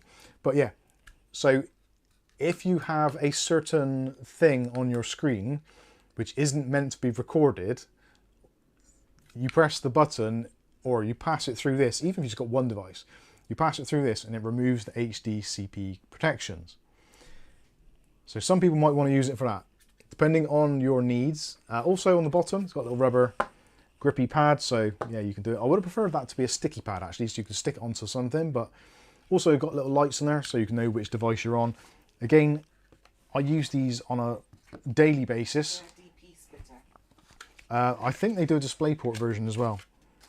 I don't have a, well, this monitor doesn't have some, that's how old this monitor is. This monitor doesn't even have DisplayPort. It's really, really old. But I think as more things start going over to the DisplayPort, I might have to get one of those. But again, these are really good. They're very cheap. In full disclosure, I bought these myself. And actually, I would encourage you, I asked the question, it's actually pinned in the top comment. What Ugreen devices do you use, which you find to be really handy, which you think would be useful for me? Because I'll just go over and I'll buy some on Amazon, or buy it on Amazon. Because I do quite like the Ugreen stuff. I'm starting to be a bit of a Ugreen fanatic. Because you do get some really good stuff at very good prices, and it just does what it's meant to do. And I get really peed off. I do this a lot, and Kath will vouch for this. Almost, not every Saturday, but quite often on a Saturday, I'll be getting set up or I'll be doing something for a video, and I'll be like, what have I got no display? Or why is this not working? And generally, it comes down to where I've bought cheap bits like this, or I've bought cheap cables. Ugreen make cables. They also make all these little switching devices, the KVMs, etc. I've used cheap ones before, and sometimes they're okay and they last, but I don't have a lot of confidence with them. And quite often I'll plug in one of those cheap HDMI cables that I got from no-name Chinese brand, and yeah, they're great for a little while, but after a few months of being caught up or wound up or plugged in, reinserted every time, they just fail. And I'm getting sick of replacing cables, so I've started to slowly go through and replace all of my cables with Ugreen ones where I possibly can, because again, they just seem to work. So I'm pretty happy with that. Anyway, so there you go, HDMI switchers. Those are excellent. Those go into the streaming box. So if one fails for some reason, I know exactly where they are. So I can finally start putting some of this stuff away now, because I've been kind of getting it all together, thinking, what other devices I got that are from Ugreen? Anyway, there you go. David notices my Ugreen card reader with both USB-A and USB-C input is used daily. Nice. I've actually got a Ugreen micro SD and SD card reader, which used to be my go-to every single day, but now I've got one which is kind of stuck to the wall, which is not Ugreen, sadly, but hey ho. You've worn your glasses before in a stream, haven't you? Yeah, I think so. Because they all called you Harry Hale, didn't they? They did. Right then, let's take a look at some of the other stuff we've got here. What are these? Oh, I bought these yesterday. They arrived today. These are actually really handy. So these are 30 watt USB Type-C and Type-A. We call them cigar lighter adapters here in the UK, or, well, there is another name we use for cigarettes, which we're not allowed to say on streams, so we won't say that. But these go into the accessory 12 volt plug in your vehicle, which that is what they're often called now, 12 volt accessory. And this gives you 3 outputs. So you've got USB Type-C, USB Type-C, and also a Type-A in the middle. Now this will give you a 30 watt charge on your devices. So if you just want one of these, nice and handy, stick in the car. Quite often you get these at kind of petrol stations and stuff, and they're about 5 to 10 quid. And they've got maybe one USB port, but they're generally crap and they fall apart. Whereas this, I'm actually looking at it, and now I've got my glasses on as well. It doesn't appear, I can't see a seam, which is quite often where these fail. There's like a plastic seam where the two halves are kind of melded together, and they basically, eventually the springs go and it just falls apart because it loses its integral structure. So yeah, these are really good. Again, I bought these today. I think these were about £6, maybe £5. I'll give you a close up there so you can see the ports on it and see what it's all about. Got a little Ugreen logo there on the side, and these bits on the side are really nice and firm, so they're not going to implode, which quite often they do. You've got the spring on the bottom for the ground. But yeah, you've got 3 ports on there, 2 USB-Cs and 1 USB Type-A. So most stuff's gone over to USB-C now, so you can have some USB-C cables in the car and you can charge your devices up on that. So that is 30 watts, which for most devices these days, 30 watts is probably more than adequate. If you're just driving along, you're using your mobile phone, maybe you got it set up with Google Maps or whatever the Android version of it is, and it's draining your battery because you're on a journey. Trying to see what the so the input is 12 to 24 volts. So if you want to use this in your truck or your cab, you can do up to 4 amps. And the USB-A output is 5 volts, 3 amps, or 9 volts, 2 amps, or 10 volts, 2.2 amps, or 12 volts, 1.5 amps, depending on the USB device you've got connected. The USB Type-C, C1 and C2 are 5 volts at 3 amps, 9 volts at 3 amps, and 12 volts at 2.5 amps. And total charger output power is 30 watts. So if you plug in 3 devices at the same time, you're going to be getting 10 watts each. Obviously 2 devices, you're going to get 15 watts each. It'll basically transfer whatever you want. So yeah, these are cool. We have just bought Angel, our daughter, her first car. And obviously when she gets driving, she's passed her test, I think it's safe to say that she will probably want to charge her phone in her car at times, and probably her boyfriend and potentially any other passengers as well.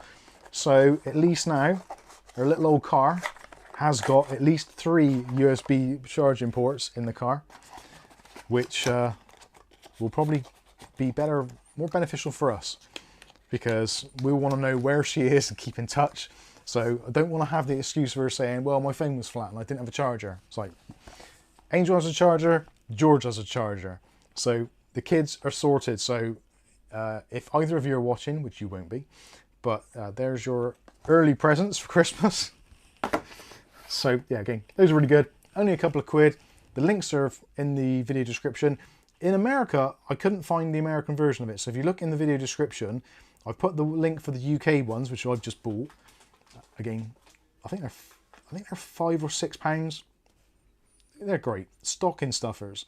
If you're looking for stocking stuffers for friends and family, I think it's about £6. Why? Mark Gaines says that 30 watt charger is £18 including shipping. Mark, where are you? England? Maybe I put the wrong. Maybe I put the wrong link in. I'm sure. Let me have a look on my Amazon a minute. And Skystalker said, I'd like that adapter to have a display like voltage. So they do. If you want to spend more money on those adapters, which I think might be the one that I've linked to accidentally that Mark's looking at, they do a 63 watt one, a 65 watt, and I think they do a higher wattage as well. Now that one that we got here, the 30 watt one, there's an LED ring around the outside edge which illuminates just to say it's charging, but it doesn't give you any actual numbers on the screen. but there is a more expensive one, which I'm just trying to find. I'm just going to go into my account in it and look on my orders. Yeah, one of those has got it, I think. Where are we? Right, Ugreen 3 ports. How much are they at the moment? So, sorry, I was slightly wrong. Not as wrong as I thought I was, but I am wrong. So those are $8.99 at the moment for the 3 watt. Northern Ireland, I just bought one. Ah, Northern Ireland, okay. I'll tell you what I'll do. Wonder if I can... Let me try and change that switch accounts. I bet I haven't got my other account on there. No, I haven't. What's the matter? That little presser you got in the week. Little Prezi? You got a little presser, didn't you? Oh yeah, from Rasher. The box is, I think it's on my desk. Yeah, it's just up there. I don't know if you've got to reach it. Just behind my PC on that first shelf, I think. The white box. Or is it a brown box? I can't remember. That's it, isn't it? Dropped a little Johnny or something off the shelf. Right, so yeah, I can't show you the thing. So what I'll do is I'll just grab the link now. It won't be an affiliated link, but I don't think we're actually gonna... We're not gonna go homeless or waste away. And the keyboard works. So there you go. I've just put a link into the chat now. So if you want to pick up one of these and you're in the UK, that at the moment is the cheapest price. So normally $11.99, and currently with the 25% discount, they are $8.99. So yeah, do check those out. They're awesome. Riley's put the link in there as well for the Ugreen car charger, the 130 watt. I know he hasn't put a link in, but I'll see if I can find that as well. I think it's linked underneath. We'll get to that. We'll see what we can do. What did Rasher send? He sent us a mug thing. Actually, I'll get it out now. Rasher, hopefully you don't mind me showing you all this.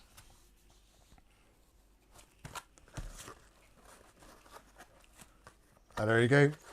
O'Reilly's put a link in for the Amazon, the 130 watt one. So yeah, this was a gift from our good friend Rasher. I should be using it actually. So I'm not sure that was a card that you can write on, so I haven't done that. But there is a thermal mug or thermal type mug to keep your drinks cold or keep them warm. And it says, that's what I do. I fix stuff and I know things. So let's see if I can get a close up there so you can see it. There you go. I fix stuff. And also inside here is, it's got a nice seal on there actually. There's also a little key ring. I fix stuff. Not sure you're going to be able to see that. And also there's a pair of socks. And it says, I'm not sleeping on one. And on the other, I'm just resting my eyes. So that's on the soles of the socks, I believe. So when you've got your feet up in the chair, which I quite often do over here, Kath will know exactly what's going on. Nice metal mug. So thank you, Rasher. I did, when it arrived, I did message him and say, I just got something with your name on come through. I'm not sure what it is. And he's like, oh yeah, I was just testing something out to see what the postage was like or something from Amazon. So thanks, Rasher. He's mad. Mad as a hatter. Jason Woods is off. Cheers, Jason. Thanks for stopping by. Old Man Rose says, I miss Ugly Bob on these Saturday streams. Yeah. Or anytime, really. Yeah. When we had 69 subscribers on Rumble, I thought of it. That's true, yeah. Right then, we're getting through these devices now. So I think we've just left with the Nexodes now, which is the chargers. So actually, following on from that, because we just did a car charger, let's do this one. Now this, I think, is great. This, I think, was supposed to be under some sort of embargo, but, well, whatever. Sue me. So this is the Ugreen Nexode fast car charger with a retractable cable, and there's also 145 watts. So with this, you could power, well, I don't know, what could you use which has 145 watts? iPad, a couple of iPads. I don't know. That's great. And I believe, I can't see actually, I'm going to take these glasses off, I can't see that close. These glasses are good for far away, but they're useless for up close. Which is quite warm. Yeah, I think, if I remember rightly, I think these are GaN. So gallium nitrate. So they use gallium nitrate now in a lot of chargers because it's more thermally efficient than silicon-based technologies. So you can basically push more power through and generate less heat. And heat generally, when you're pushing power through, is wasted because in the equation of energy transferal, heat is basically wasted. Anyway, I'll give you a close-up of the box so you can see what that is about. And hopefully you can just about see that. So this is the Ugreen retractable cable version. So they've done these versions before or similar, but not with the retractable cable. Now, if you're anything like me, when it comes to your vehicle, you might like to keep things nice and tidy. I personally don't like cables all over the place. They sort of drive me mad. And if you're someone, imagine you've just got your nice new shiny car and you've just taken it to the garage and it's just been fully detailed, and you get in and it's all spick and span, it's all clean, nice, no dust, no debris. They've cleaned all the surfaces and they've put a little smelly air freshener in there for you and all that kind of stuff. And then you look down at your charging situation and you've got this like nest of cables just coming out everywhere. It's like, oh my God. And you just don't want it there. So you end up, if you're anything like me, you take all the cables, you unplug them and you put them somewhere safe to keep them. Like in the glove box or in a side compartment or in the little console bit, whatever. Which is a pain because then when you're driving along and you think, oh, I want to plug it in my phone or I need to charge, you're like, oh, searching around, hunting around for your cables is a pain in the ass. I don't do a lot of driving, but when I do, I want it to be a nice relaxed affair. I don't want to be faffing around with things. So that is where this comes in absolutely clutch. So 145 watt charger, plugs into your car accessory socket, as we said previously. When it comes to actual charging points, you have got already USB Type A, you've got a Type C there, and also another Type C on the side. But the bit which makes this stand out from all the others I've seen on the market is this retractable cable. So there's a little magnet on there to keep it nice and secure. So you just plug that into your accessory socket. This is all you see when you're not charging. But when you do want to charge, you can either plug in your USB cable. So if you've got guests in the car or your spouse, kids, whatever, they got their cable, they can plug it in if you want to. But when it's just you in your car and you want it to be nice and serene and no cables everywhere, all you do is just pull out the cable and extend it to however long you want and it will hold it in place. So if you're someone who's got a specific length of cable and you just want to tuck it into the side of your phone, which is rested nicely on your dashboard, you can just have a tiny little cable, or you can have a much longer cable. So that, I think, I'm actually going to have to measure that, but I'm pretty sure that is about 65 centimeters. So that's about 3 foot, I think. No, 2 foot. Just over 2 foot of cable. So for most people, if you've got that plugged into your accessory socket, which is normally by your gear stick or your shifter, and then you have your phone on some sort of console bit, it should be more than enough. Obviously, if it isn't enough, then you can just plug in your normal cables. So you've got your Type A, you've got your 2 Type C's on there, and they're all quick charge as well. So 145 watts you can pump through this sucker. And when you're done, your cable just retracts and it's magnetic, goes on the top. I love that.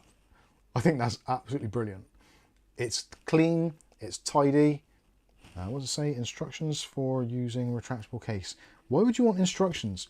Pull out to the desired length, gently pull out a little bit more and it will automatically retract. Well, we already did that. So put it to your length, which is fine, and give it a little tug and it's self-retracting. I love that. I think that's great.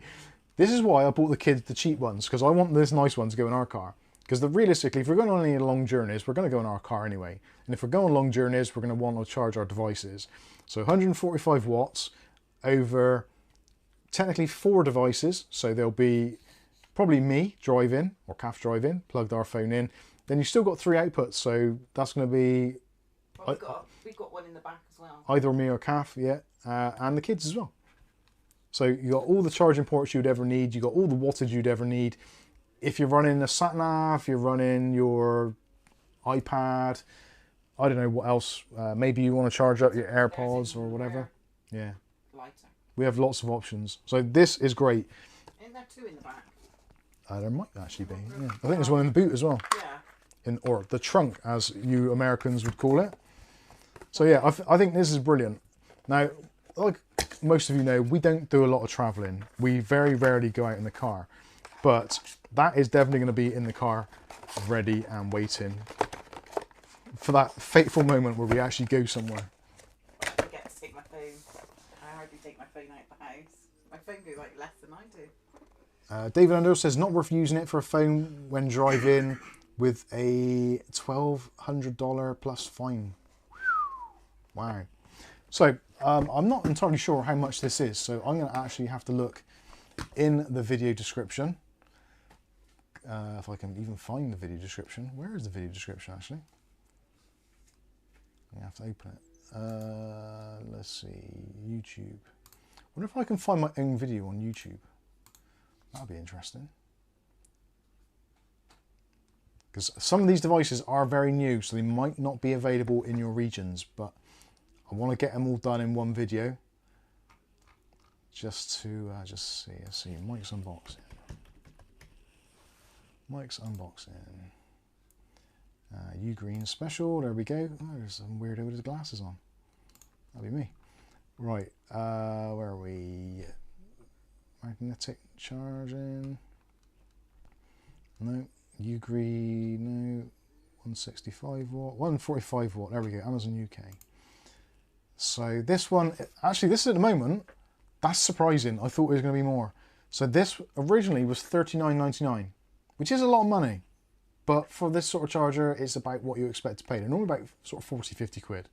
But at the moment, there is a 20% off discount.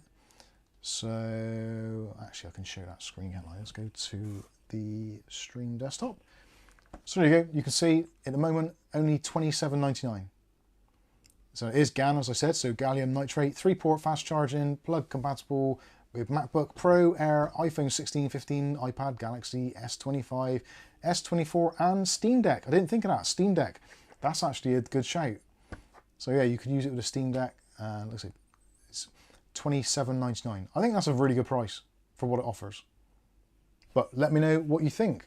Again, the links for this are in the video description if you want to check them out. You are more than welcome to.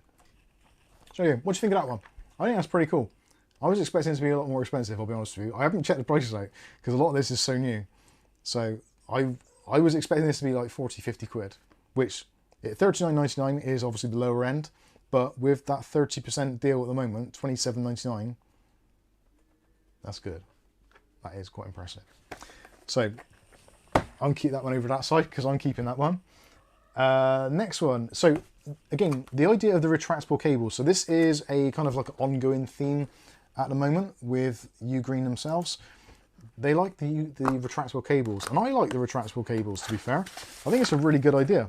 So what they've got is, if you've already got your own charging apparatus in your vehicle, so you're quite happy with all your chargers, or your vehicle's got built-in ones already, or you just want to buy a different one anyway, that's fine.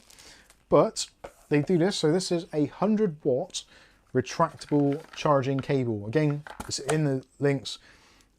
It's E-marked as well, so it's safe retractable cable. Apparently this has been plug and unplug tested up to 10,000 times. It's power delivery, so USB-C to USB-C, power delivery, fast charging, retractable cables. So again, if you don't want all that clutter in your car, which again, I don't like clutter in the car, I really detest it. So this is great. So again, same sort of deal, and just lock it to the plate however long you want it. USB-C on one end, USB-C on the other, can charge up to 100 watts. And this is just under, no, about 1 meter in long. So nice and handy, quite convenient. And of course, you can use it at home as well. You don't have to just use it in the car. So if you've got a charger in the wall and you want to plug it in your phone and you want it to charge a bit faster than your normal USB cables, then you can use one of these. I have no idea how much this is going to be. I'm going to find out for the first time right now because I've not even looked. Because like I said, we put the links in. Kath put the links in, so she knows more about this than I do. So that's not too bad. I was going to say 10 quid would seem fair for that. The normal retail price is $16.99, and currently there's a 35% offer, so you can get it for $10.99. I don't know whether it's worth $10.99 for a 100-watt retractable cable. That, I think, is going to be down to the individual. Again, if you're using a MacBook Pros, or your iPhones, then it's actually probably is quite useful. For me, I don't know. I think I'd probably just spend the extra money and get that with it built in and have a fast charger. So 27 quid. So that's an extra 15, 16 pounds on top of this. And you get that. So that's with the discounts at the moment, obviously. So I think I would probably go for that myself. But it's an option if you wanted it. That is what we're doing today. We're just looking at these items. I'm not going to give you any specific recommendations, but it does seem cheap. I've not really looked into retractable cables, although I think I probably will do now.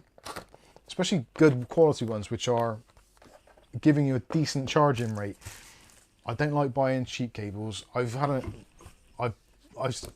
guilty of it myself. I quite often put links in our Discord for cheap USB deals and charger cables, and they're okay, but they just don't last. Especially if you give them to kids. They seem to destroy them quickly. I don't know why.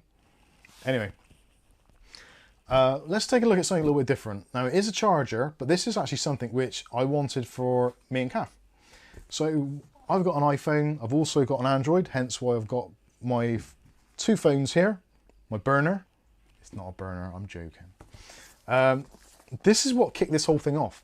So this is the Ugreen 2-in-1, although I don't know why they call it 2-in-1. Technically it's a 3-in-1, but it's a 2-in-1. Let me give you a close-up so you can see what it is. So this is the Ugreen 2-in-1 wireless charger. And it's designed to be portable, but also it's expandable. I wanted to buy these anyway, just to put on the side of the bed. So you get a USB cable. I'm doing a separate video on this, so there is going to be a separate video on these, because these are the ones that to me make the most sense for my type of living. So you get a USB cable, that's included, that's all good. And these will, I'm trying to remember how many watts these are. These are up to 25 watts max output. So this is USB in on the back. So actually, let's plug a USB. Touchdown thought they were webcams. They could be, they're not too far off it. So you get the USB-C to USB-C. So you plug in a USB-C power on the back. And then what this gives you is a Qi charging dock. Now there's actually a more expensive version of this. So if you want a better, faster charging version, there's a Qi 2 version. But for most people, depending on your phone, like you're probably going to get fine with just Qi anyway. So in a normal situation, you'd have that plugged into your wall socket, blah, blah, blah. You come along, you grab your phone, you grab your phone, stick it on the top, you grab your drink, and your phone will be doing its charging thing. Excuse me. Something went down the wrong way.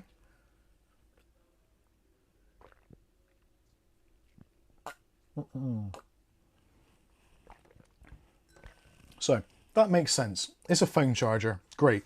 It's magnetic as well, as you can see. So it's MagSafe compatible. And actually, it sticks to the phone much better than does the Android for some reason.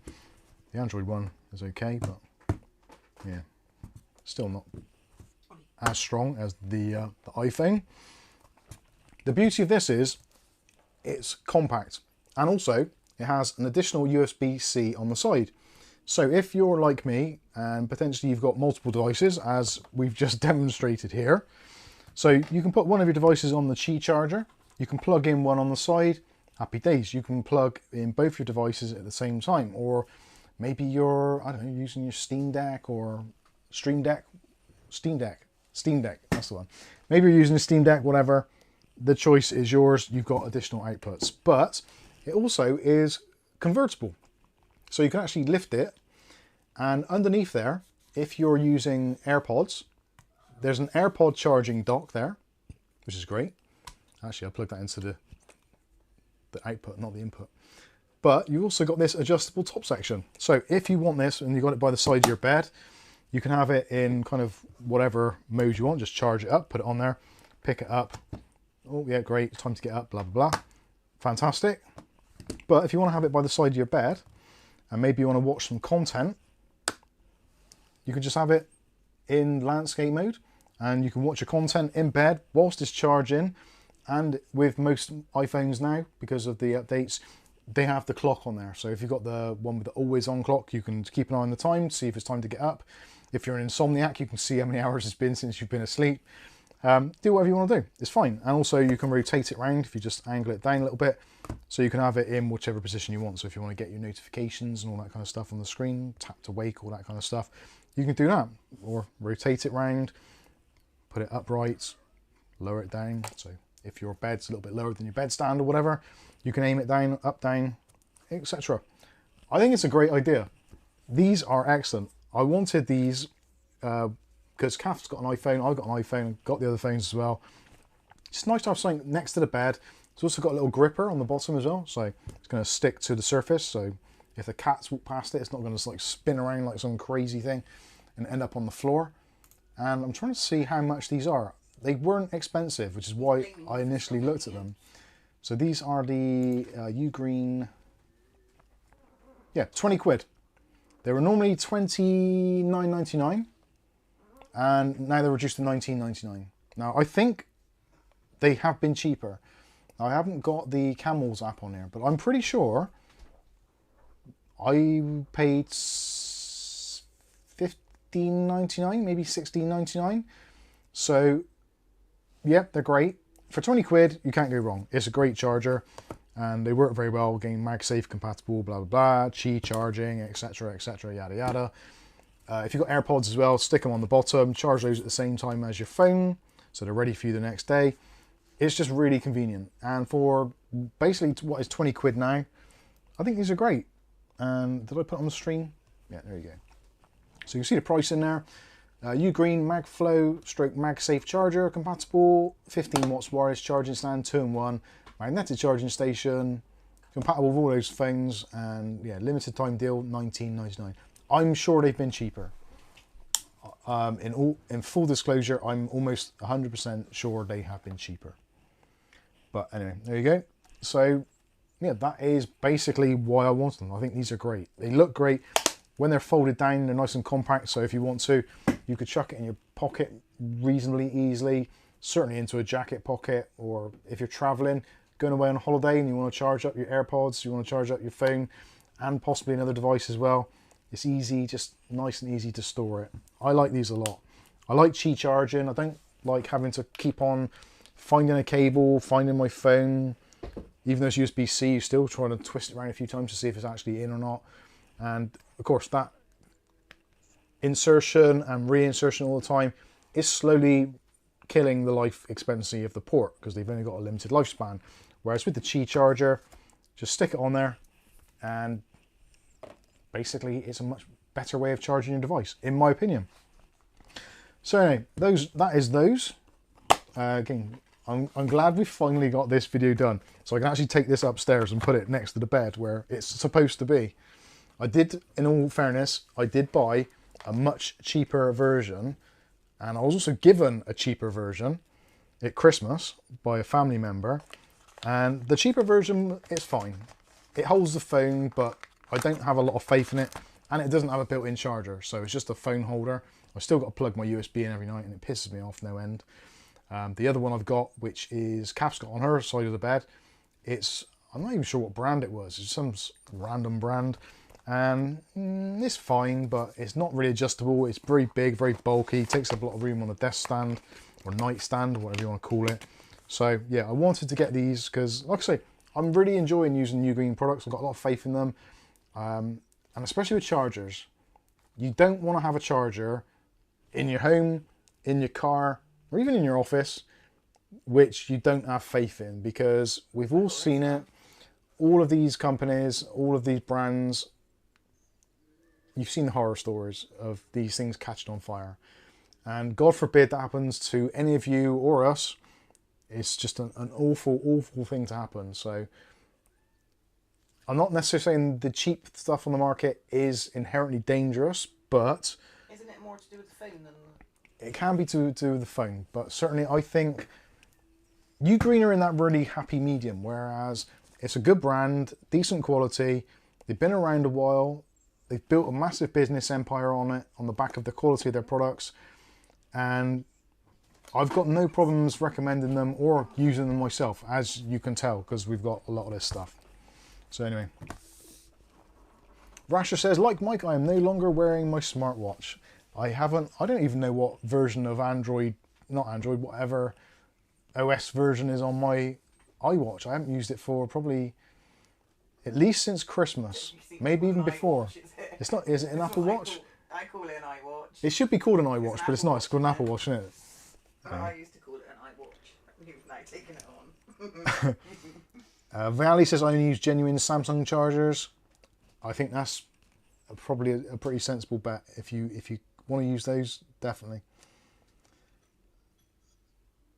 Dutch Jan says I'm old-fashioned because I just have a TV at the foot of my bed. Nice. Rash says I like Mike. Oh yeah, I already said that one. Sorry. David Under says some of those pound store chargers are just scary. I know. Yeah, I've seen what happens with some of those cheap chargers, and it's. I'm all for saving money. A lot of you who've been here with us for a long time know exactly my thoughts on making the most out of your money. But there are certainly some areas where I think it's certainly worth spending just a little bit extra. Not a ridiculous amount, but just a little bit extra, just to give you a little bit of reassurance and a little bit of kind of peace of mind.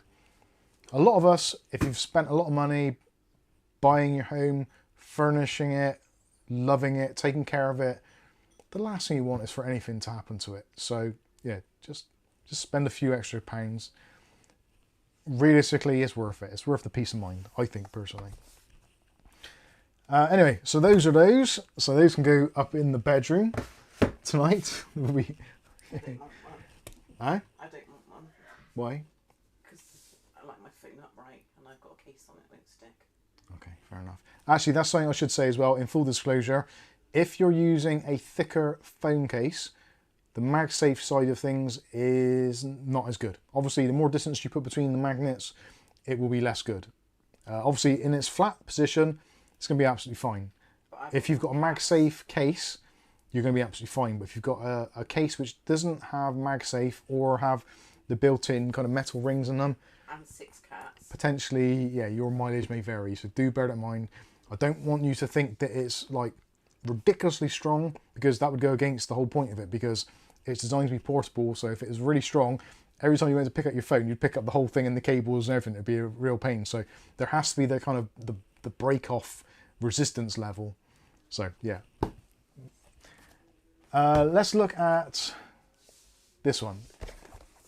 So this is the plug-in high wattage retractable cable charger. Again, it's pretty much more of the same stuff. It's using the gallium nitrate technology, so it's a lot safer to use and also less wastage for energy. This is up to 65 watts, so this is going to be perfect for those of you that maybe you've lost your charger for your MacBook or some other USB Type-C or Type-A tablets. Realistically, you can use it on any. It's absolutely fine. But this, again, is going down that road, so it's used the gallium nitrate. It's a nice, well-designed charger. Also supports quick charging. So this, again, because it's 65 watts, you've got a USB Type-C. You also got a USB Type-A. And, of course, being that this is part of their new range, it's also got that retractable cable. So, again, going back to what I said earlier, if you're one of those neat freaks and you don't like all the cables sticking around out of the wall, you can leave this quite happily in your wall socket and leave maybe in the kitchen, maybe in your study, studio, near the TV, by your favorite chair, whatever you want to do. Just leave it plugged in.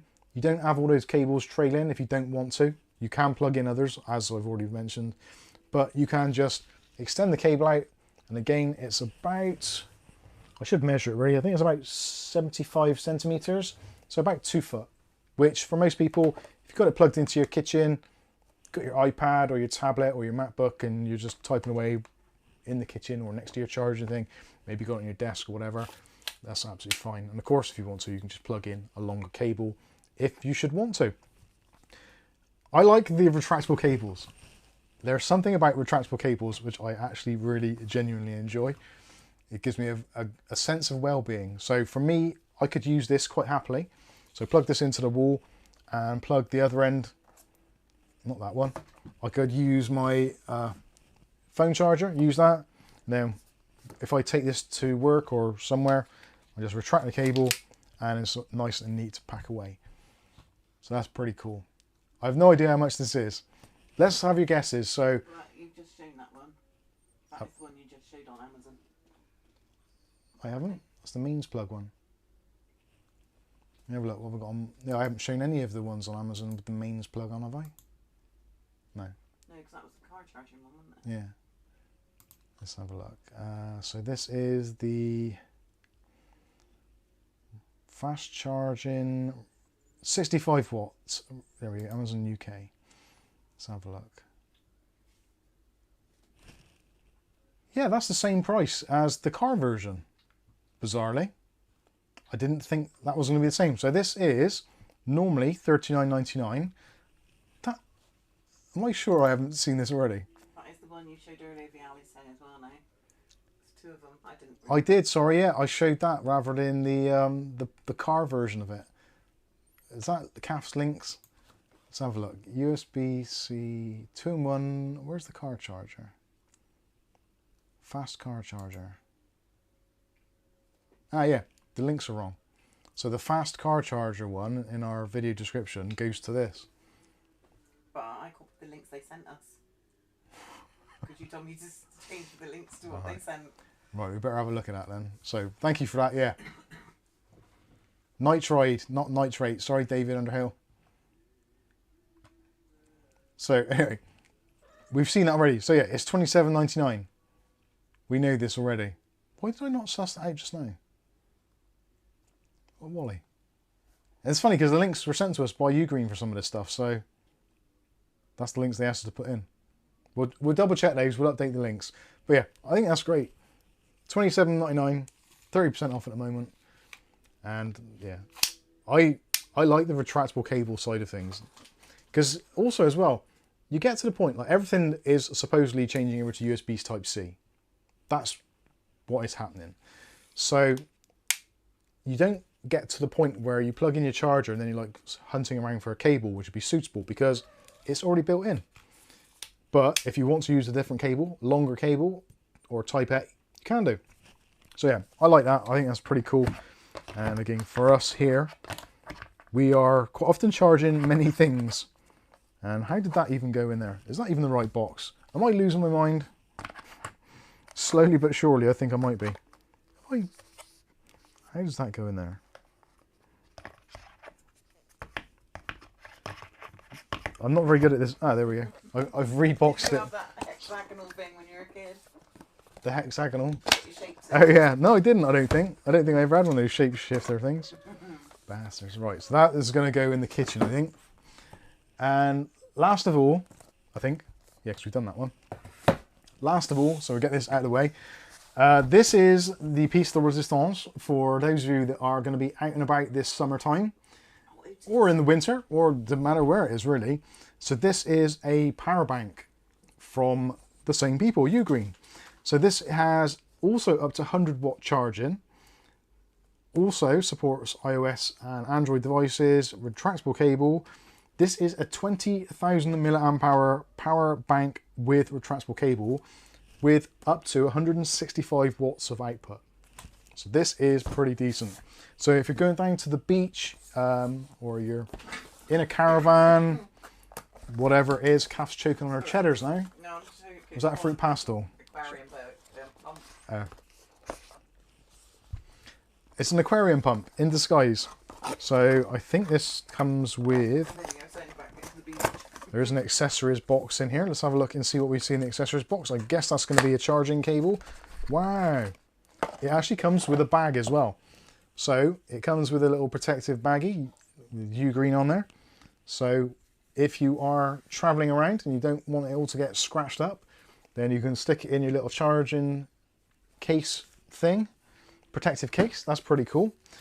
So this is a power bank, believe it or not. It looks massive. It feels pretty heavy. Keep that in the front of your shorts in the beach. Now I've had 120 milliamp hour chargers before, and they don't feel as heavy as this. So this has got some girth to it. Let's see if I can find it on the screen actually. No, better still, let's just fire it up. So on the side, you've got your power button to turn the damn thing on or off, which is good. Also on the bottom, it's got some feet on there as well to keep it steady. So if you've got it plugged in, you've got a few people plugged in devices all around you, etc. You're right, Maisie.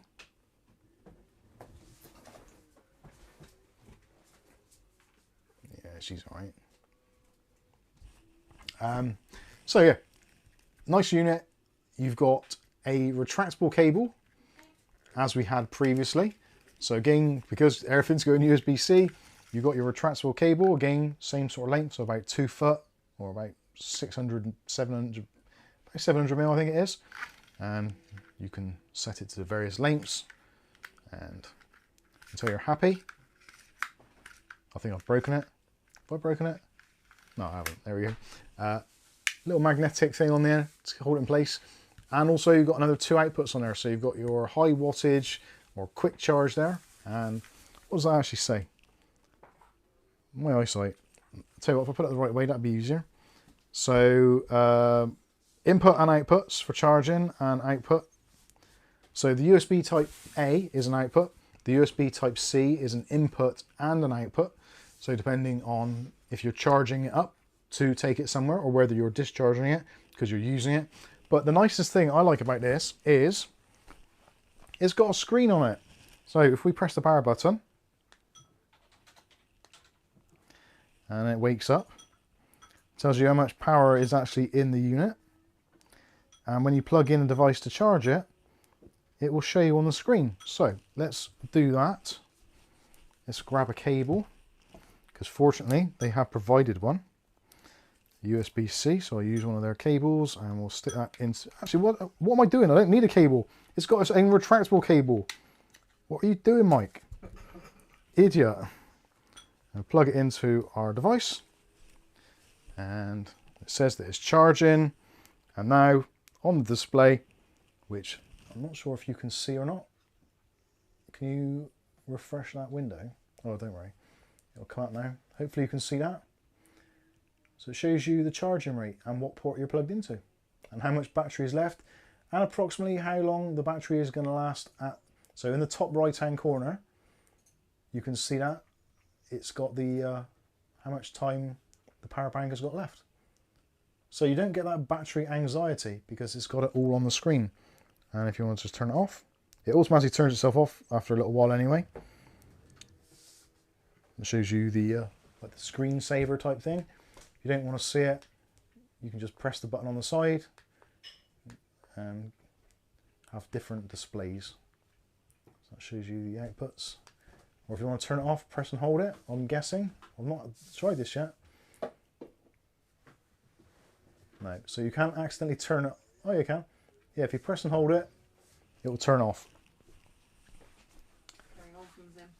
So there we go. That is, I think that's a very cool device. I like it. Let's power up. And what does it say? These damn glasses. So yeah, USB-C1 or port C1, and it's currently charging at 4.9 volts at 1.9 amps. So you get your display on there. And currently at this rate, there's 2 hours and 59 minutes left. Oh, sorry, that's how long it takes to charge the battery, charge the device, I guess. No, that can be. I don't know. I need to look into that more. But yeah, I think this is very cool. Again, very solid. And actually, if we plug in another device. Did you hear me say Gary Holzman's? I did. Hello, Mr. Holzman. How are you doing? He says he'd like to work with Mark. No, you read it. I wish we got to work with marketing companies in the UK. Ugreen's marketing in the USA would not accept live terms. Yeah, I've been really lucky. They've not basically said anything. They just said, like, have some things. They haven't... I said this earlier, actually. We didn't even get, like, a disclaimer or anything to sign. It was literally like, do you want to take a look at some stuff? Yeah, cool. There we go. So we got our Android phone is charging. We've got our iPhone charging.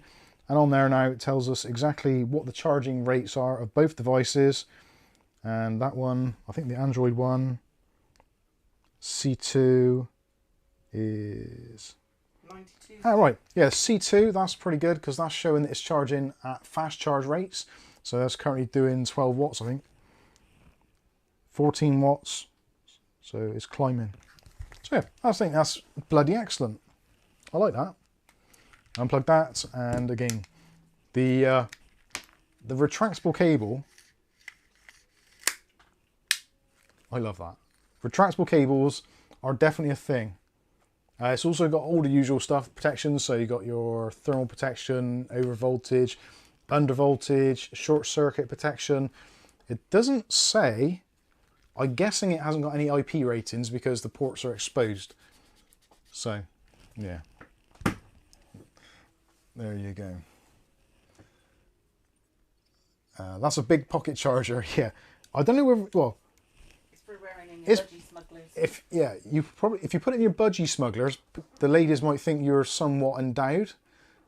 Make sure you put it in the front, not the back. So you put it in the back, people will think you may have pooped yourself. It's never a good look.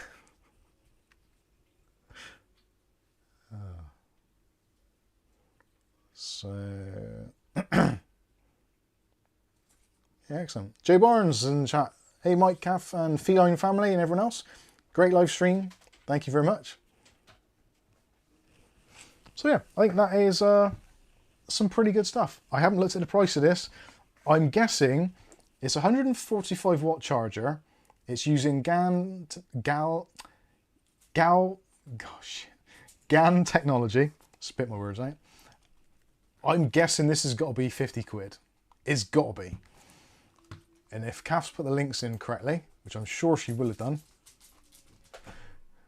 she's giving me the glare. I can see at the corner. I got peripheral vision for that kind of thing. And right, it's a little bit more expensive than I thought. The normal retail price of this. No, thank you for putting in the right links. Thank you for putting in the right links. Happy days. Let's give you the stream desktop. So. The normal retail price of this is $79.99, but at the moment there's a 25% off discount, so it's $59.99. Now, honestly, I have not bought a wireless battery bank type thing. In fact, the last time I bought a battery bank, it was USB-A. So, yeah, it's a pretty big difference. Chris Goddard says to a rally, I have the Ugreen Nexode 20,000 mAh power bank. It's fantastic. Charges my S25 Ultra really quick as well. That is awesome. We like to hear stories like that. There we go. Just so I'm not making it up. It was actually typed in. So yeah, that's pretty decent. So USB fast charging. Where's the letter tonight? MacBook Pro 16-inch up to 30 minutes to 0 to 45%. That's pretty decent. Tangle-free power. 165 watt dual device charging. So it shows you there with a MacBook and also a iPad by the looks of things. So 3 full charges of a Galaxy S25 Ultra. 3.7 charges of an iPhone 16 Pro. 2 charges of an iPad Pro 11-inch. And 1.3 charges of a MacBook Air 13-inch. So that's pretty good. And you can fully recharge the whole thing in under 2 hours. That is good. Hey Dom. Dom says hello. Just jumping in to say hi. Hope everyone's enjoying the stream. Well, I'm enjoying it. I'm not sure about anyone else, but hopefully somebody else is. Somewhere. Sounds like you are. Sounds like you're all enjoying it. And you're liking the glasses.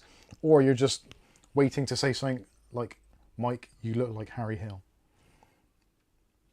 Or Eddie off bottom. Yes, Eddie from bottom. Haha. It's just the way it tries to sound. Let's not go down that route. So, I think there's some pretty cool things here. Again, I've done this video because because they sent me some of the stuff. I'm honest. I can't say anything else other than that. But a lot of this stuff is actually what we've bought ourselves. Or I have bought anyway. Kath wouldn't buy stuff because... yeah, she just says, I think we might need... And it's like, oh, right, that means I've got to buy. I would like, I say. I would like... Or I have to know. How am I going to put that in there? I don't expect you to buy any of it. That goes in there. That did have that was an accessory box, but I don't know I'm going to get that accessory box back in there. Green house, I haven't got that yet. You're not having a greenhouse. What do you think this is? Gardener's World or something? Right, actually, I'm not going to leave the USB cable in there because you don't need one. It's got one attached to it, for goodness sakes.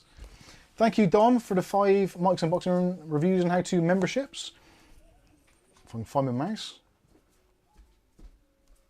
Where is my mouse? There we go. Thanks, O'Reilly, for posting those links. 145 watt. Oh, the 2500 milliamp hour, same price. Good stuff. So, Dave the Perv, nice name, has got a membership. J Money 15, the Born Joker, Michael N, and Just Giver EHD1. I'm sure that sounds rude. I'm not sure whether we're supposed to. Anyway, there you go. Thank you very much. Much appreciated. I wonder if I might be able to get that back in there. I don't like to pack things away when it could have been done better. So I'm going to try that. Rasher sent in a super chat. Thank you, Rasher, for your 20 euros. It says, you are amazing. You too. And thanks for the mug and the socks. The socks are going to be really handy because I'm going to fall asleep tomorrow in my chair with my feet up, and I'll be able to display to Kath and the world that I'm just resting my eyes. But you didn't do it last week, did you? I didn't actually. I was pretty good last week. You went out and polished the cars. I did actually. Yeah, last week it was nice weather, so after I got home from work, I actually went out and polished the cars. And 2 of them I don't even own. I'm just that selfless guy.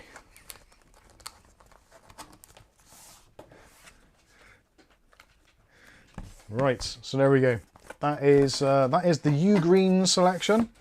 Again, if you want to buy this stuff, it's totally up to you. Makes no difference to me either way. Yes, the links are affiliated in the video description, so if you do make a purchase, we do make a very small commission, but it is very small. Let's be completely honest, because it is, well, it's Amazon. So there we go. Ordinary Dude says, Mike, are any of these power banks part of the recent safety recall? Not that I'm aware of. I've only got one power bank, which is that one, which is kind of so new. I don't even think it's kind of really out yet, technically, even though the links are there on Amazon. So no, and I've not heard anything from them. I will check into that. I will ask the question. I don't believe so. But I will find out. Quite recently, so it was Friday, wasn't it? Yeah. Right, let's get rid of these glasses because I can't see properly. I always find if I take my glasses off, I've gotten used to them. If I close my eyes for a little while before I reopen them, it doesn't have such a jolting effect of like your eyes going from being like, ooh, HD to less than HD. So that's better. I can see now. Right, let's chuck those away because I'm probably never going to need them again. Yeah, my left eye is much worse focused than the right eye, which is frustrating, but we get on with it. Was it your left eye? My left, yeah. My left eye's always been problematic, even from a very young age. Seeing something you didn't want to see. Okay, should we do memberships? Yeah, let's do some memberships. Sky says, I think that was a good introduction to the Ugreen product stack. I like their products and will likely buy them the next time I am looking for a cable, KVM or charger. Thank you very much. And Raleigh says, the only Ugreen power bank that I own, always at home apart from on holes, has USB Type-C input and output. Cool stuff.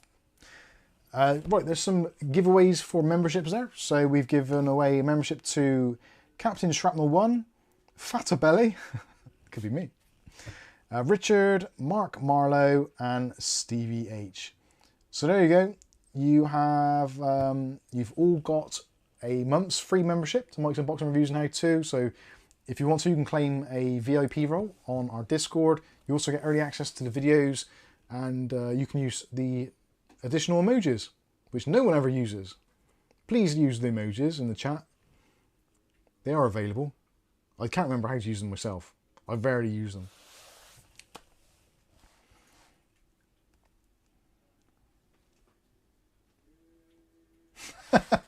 Rasher says, I entered my son's room and said, remember boy, masturbating can make you go blind. I'm over here, Dad, he said. Good old Rasher. Oh God, what a nightmare. Right, let's, I'm going to pack some of these bits. Actually, have I got a box to put this stuff in? Babe, what's on that one? Oh yeah. Just saying. I'll do that another time. I'm really excited to get my phone charger on the go next to the bed. I've been waiting to do that for so many weeks now. It's just ridiculous how long it's been.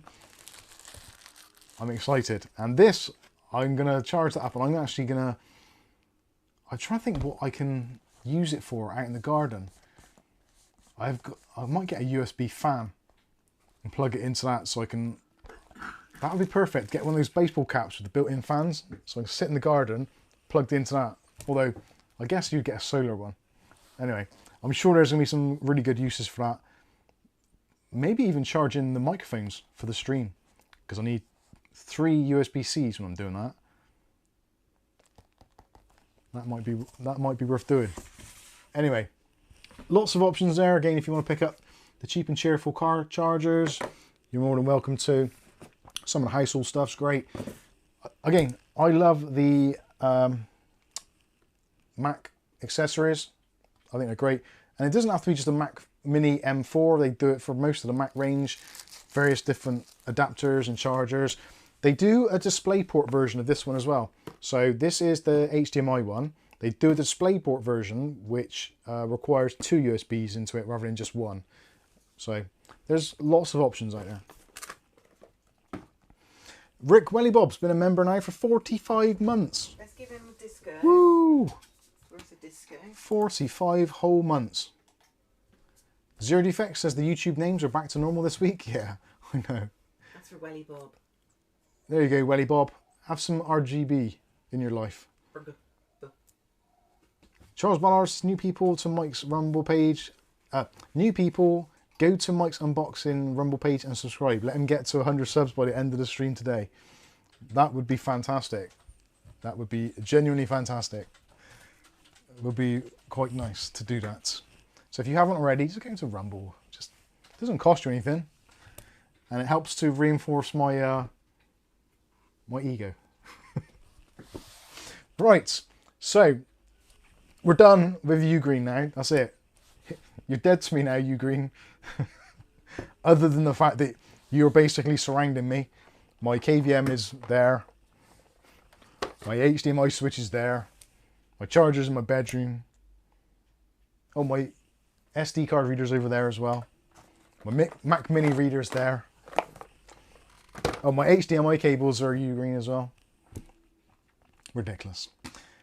Anyway, let's move on. So now we're towards the tail end of the stream. So we're going to talk about some of the things in the news, and also if there's anything that you want to discuss that is boiling your piss, so to speak, we can say things out. Now it's after 10 o'clock here in the UK, so we're past the watershed, so we can slightly use a profanity if we need to, and potentially you might want to, because there's a lot of things which have been going on. So the main things we have got the Prime Day deals. We've kind of gone into that a little bit. What are you looking out for? Like, serious talk. I know some of you are going to put in there like brass dildo or something. Obviously you're not. Well, you might be, I don't know. No, Amazon don't sell those, I'm sure. Temu probably do, and in AliExpress definitely do.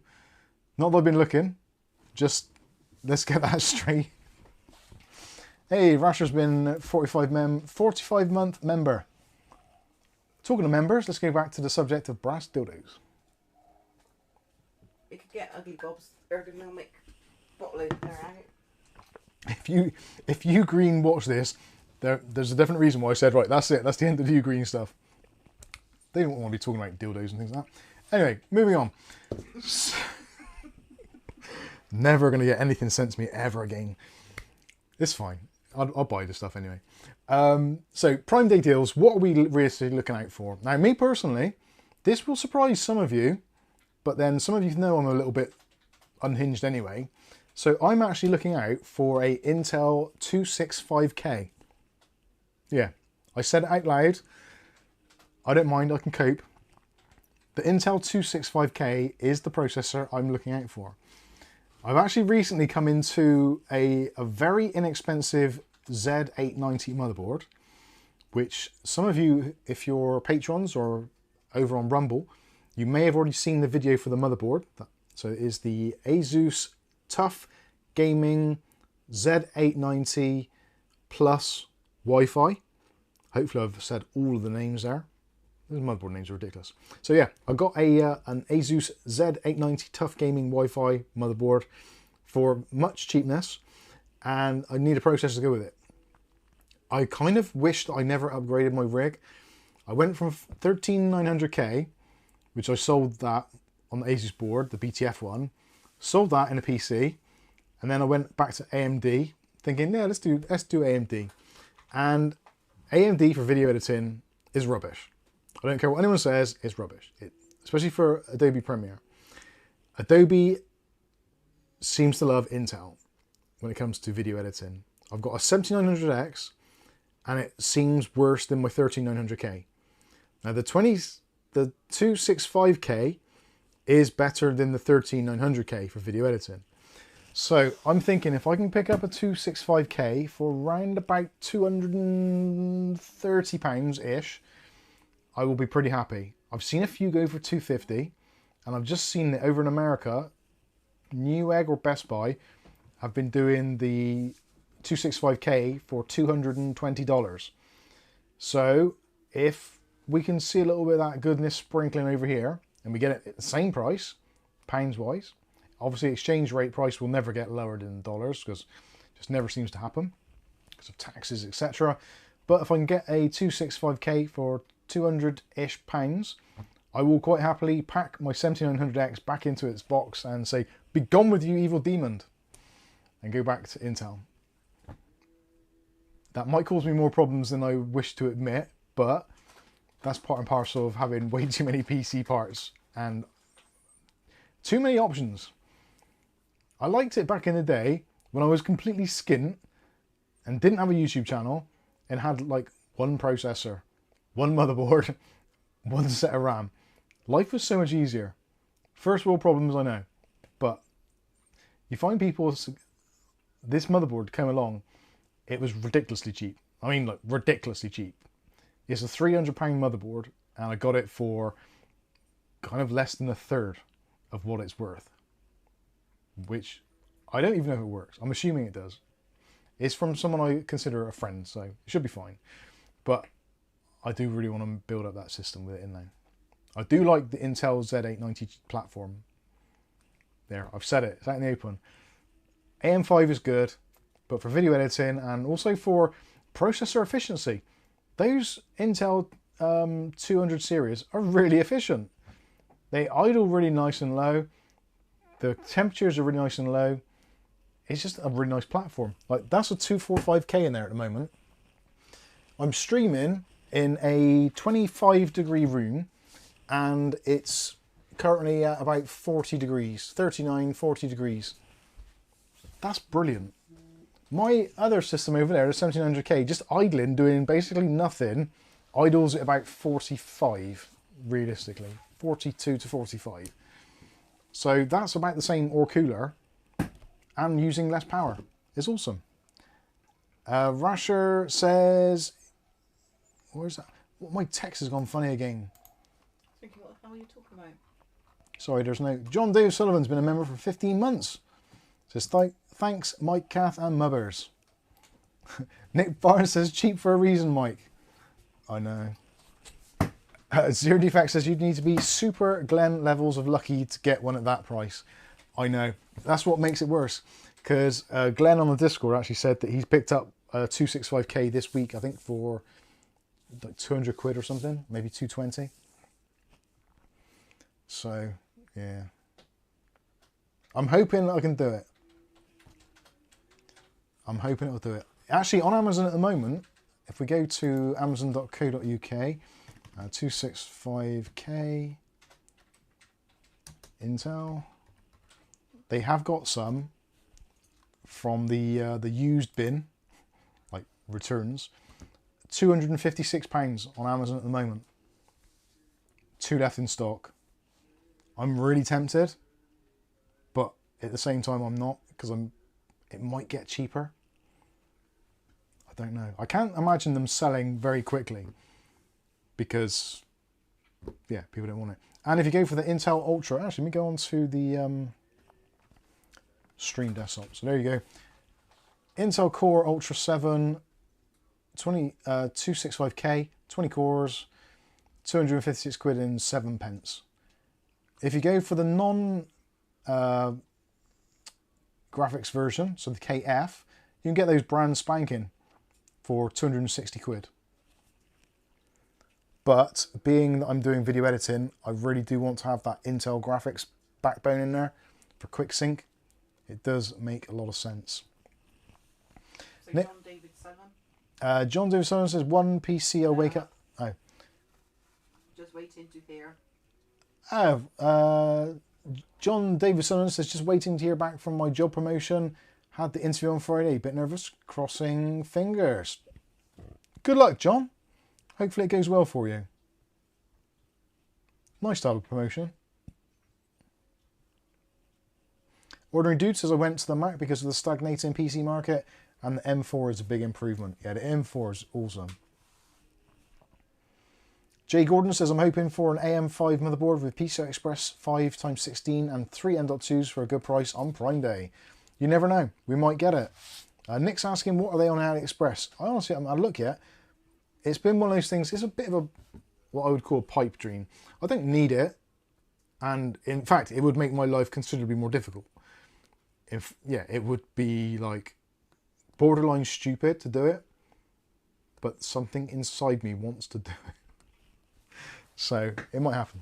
Hey Scott, how you doing?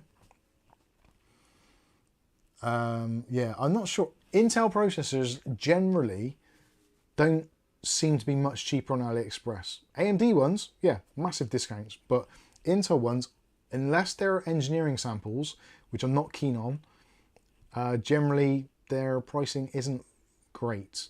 Or not as good as the AMD counterparts. Charles Ballard says, honestly, I kicked back for a while and dozed off while Mike was showing the Ugreen items. I don't think I've heard from Aletta, have we?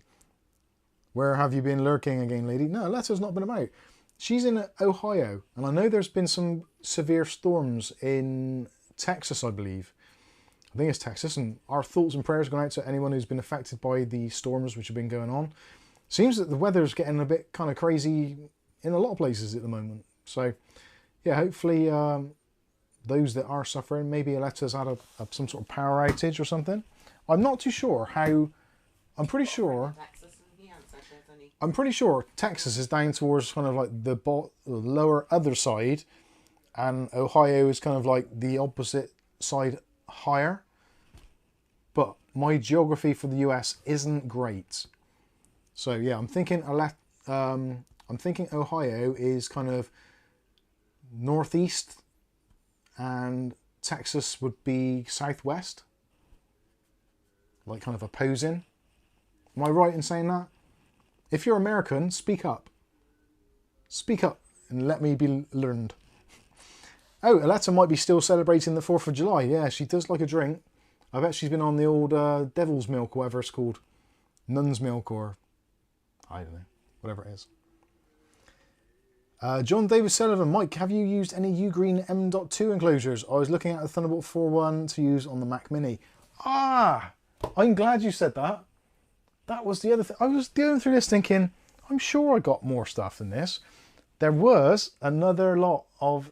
Where the flipping hell did I put that? I bought 2 of them. Ah, I think that's some on the shelf.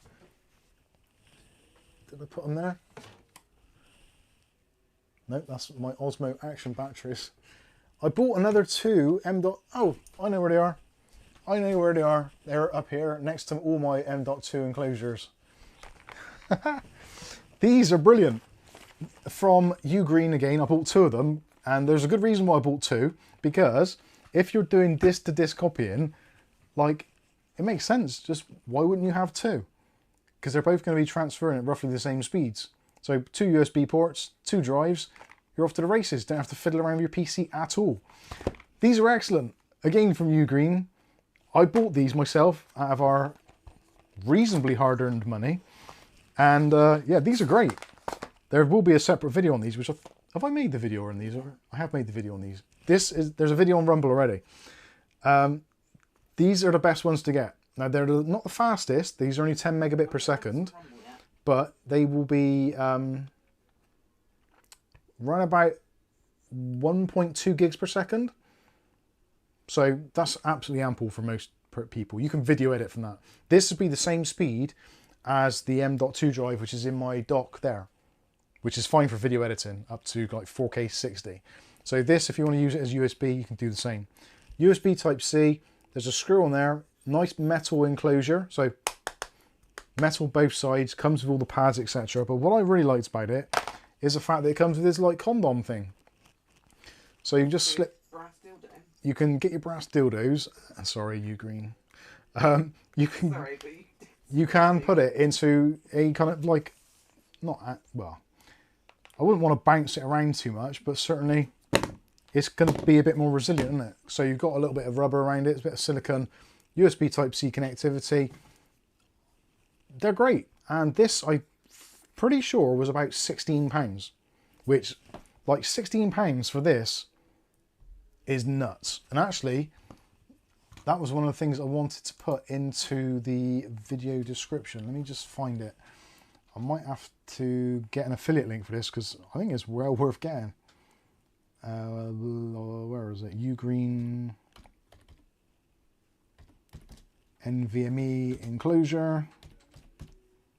Yeah, that was... Oh, I can't believe I left that out.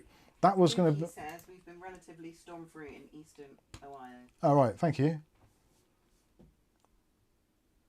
Cheers, Mookie.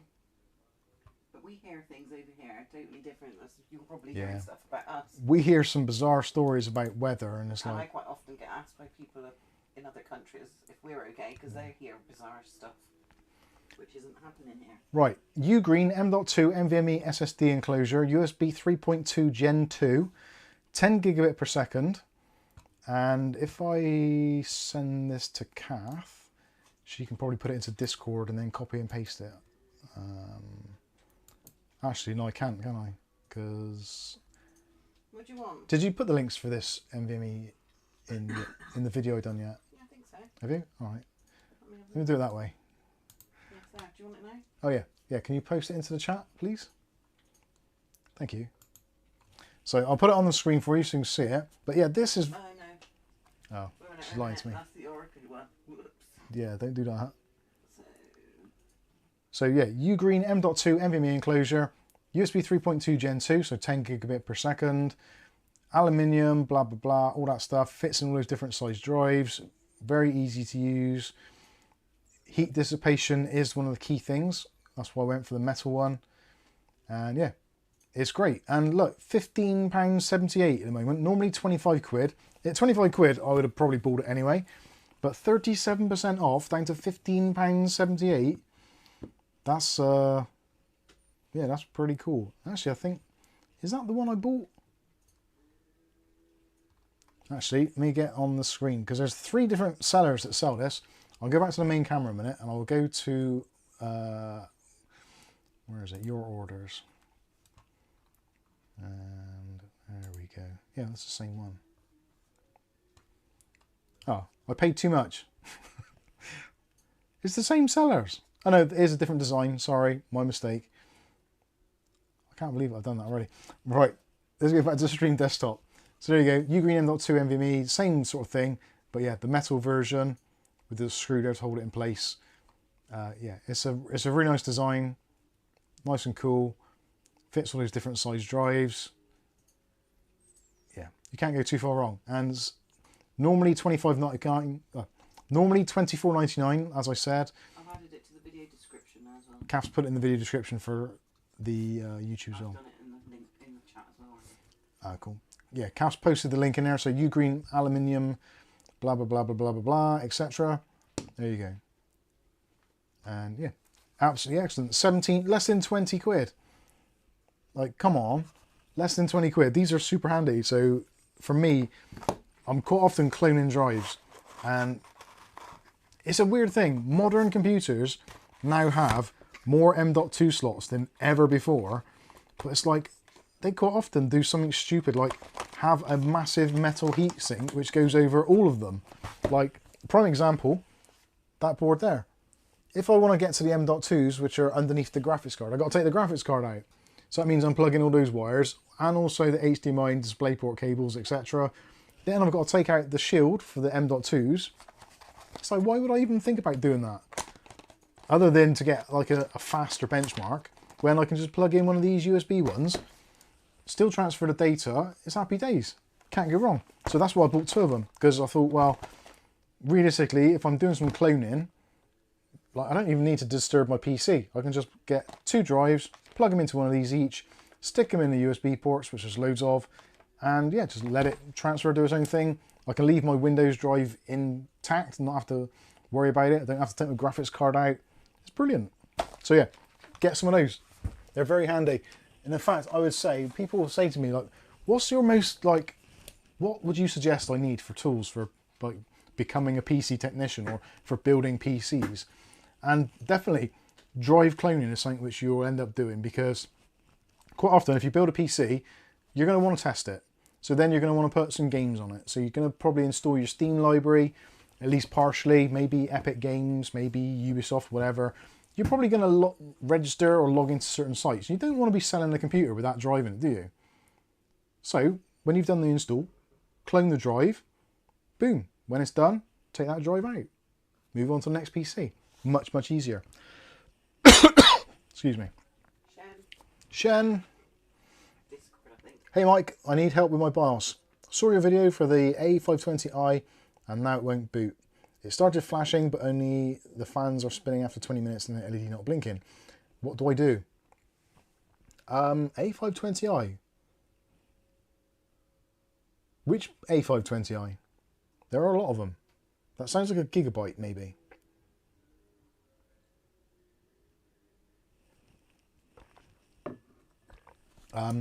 You probably have to go to our Discord, because I don't think I can really get involved with that at the moment. I'll put the links in the chat so you can join our Discord.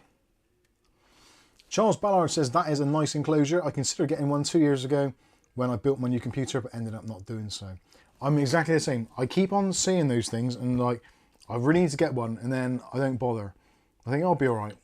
And then something will come up and I'll be like, oh, I wish I had that bloody drive cloning thing. It's like if I'm making a video on like Disk Genius or Hasleo or AOMA, that sort of stuff, definitely need those things. So yeah, it's good.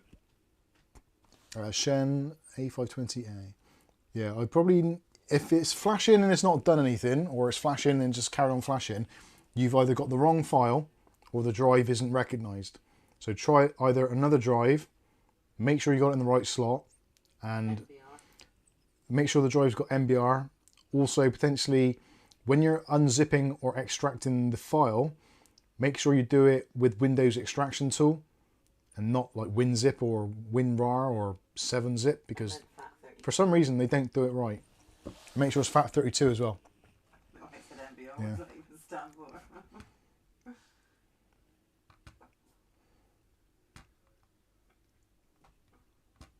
So there we go.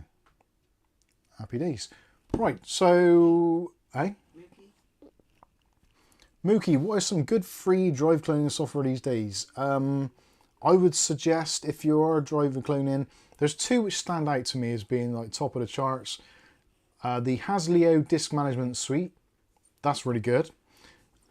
Arguably, I would say Disk Genius is probably the better one of the two. That's the two kind of real go-to ones. If you don't mind paying for the software, then the AOMA one is good. Very easy to use, but there is a price associated with it. Likewise, Macrium Reflect. You can still get Macrium Reflect free, but you have to hunt around and search for it.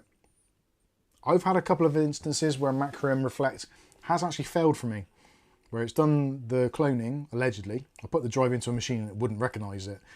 As of yet, with Disk Genius, I've never experienced that. Potentially it might happen, but Disk Genius I think is probably the way to go. Funny enough, Welly Bob asked me earlier, because he was doing the same thing. He said, which of the two you recommend? And I said the same thing. The Hasleo one's good.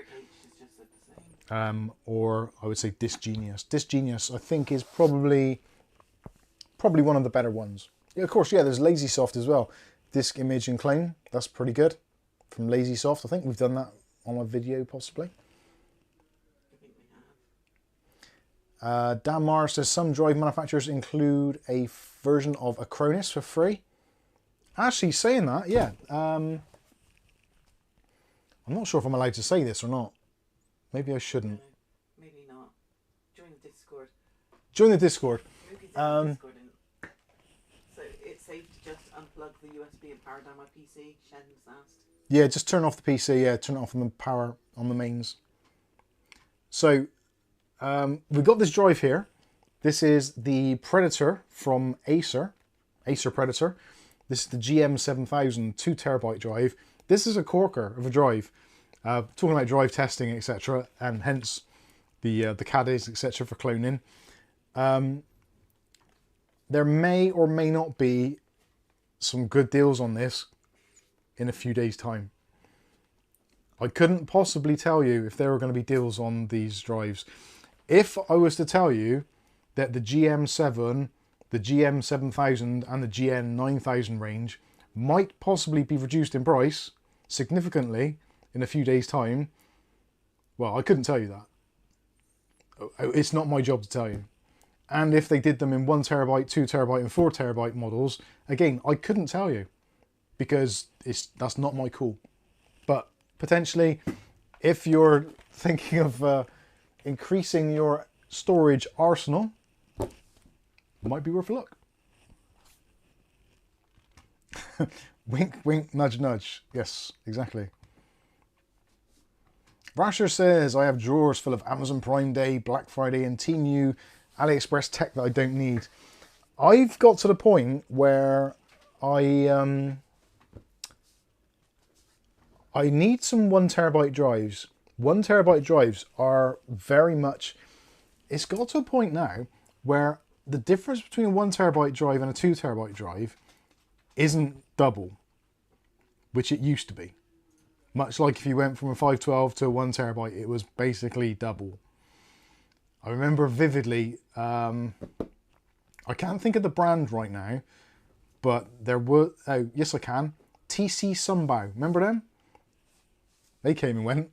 TC Sunbow, they used to do drives, so they did a 240, no sorry, a 256, a 512 and a 1TB.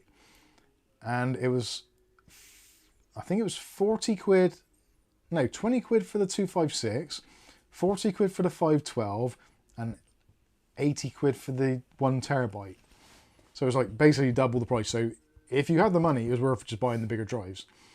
And I think back then, the TC Sunbow ones, the 1TBs, because that was like the cheapest you could get at the time, or the 512s, I can't remember which I bought, but I bought a whole bunch of them. Actually, I could probably find out on my Amazon, it doesn't matter. But I bought like 5 of them on the Amazon Prime sales.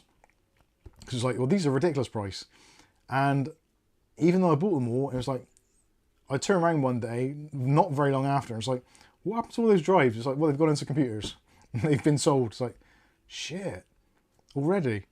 So I think this year, I say this every year, but this year I think I'm going to stock up on NVMe drives because the spot pricing on memory is going way, way up. I said we'd talk about this a little bit earlier. So because if there's uncertainty in the market at the moment, there's a lot of manufacturers who are ceasing production of DDR4 and concentrating on DDR5 and looking towards DDR6. So there's that kind of thing going on at the moment. So there are some other companies which are seeing a gap in the market and saying, well, we'll ramp up production of DDR4. This uncertainty and also people bulk buying DDR4 because it's in its kind of last throes, because as soon as a big manufacturer says, right, we're stopping making DDR4 on X date, everyone shits themselves and says, right, we better stock up. Especially big companies who've got hundreds and hundreds of PCs all using DDR4. So their IT managers or their stock replenishment managers will be like, right, that's going to be coming to an end soon. They'll probably get a tip off from their supplier and say, look, DDR4 is going. Do you want to put a big order in? We'll get it out of the way now while it's at its lowest prices, because it's just going to start getting more expensive. That time has passed. So DDR4 was at a very much of a slump where like it was ridiculously cheap, like 20 quid for 16 gigs was relatively commonplace. It's getting more expensive. It's getting double that. It's about 40 quid in some places, even more. So the prices are going up, and I'm pretty sure they are going to get more expensive. It's actually got to the point now where I believe, from someone I spoke to, that the spot prices for DDR4 RAM sticks against DDR5 is actually cheaper to buy in bulk than DDR4 is now. So that gives you some idea of where the market's heading. DDR5 ain't cheap, and DDR4 is going to be potentially more expensive than DDR5 very shortly. So it's quite scary times in that regard. Also, there's a shortage of DDR modules, allegedly. So that is also going to affect NVMe storage, SSD drives, all that kind of stuff, because they all use NAND flash, or majority. It's not all the same NAND flash, obviously, but things like drives that have got DRAM cache, they will use DDR4 cache. I don't think they use DDR5 cache in yet. I'm not entirely sure, but most NVMe drives will use DDR4 NAND flash as like a buffer. So yeah, potentially, even though the Amazon Prime Day deals are literally kind of 2-3 days away, Tuesday it's going to be the start, Tuesday. I don't know if there's going to be huge drops in prices for NVMe drives. Again, I've spoken to a few people separately, and I think Welly Bob, we were in a conversation and he was saying the same.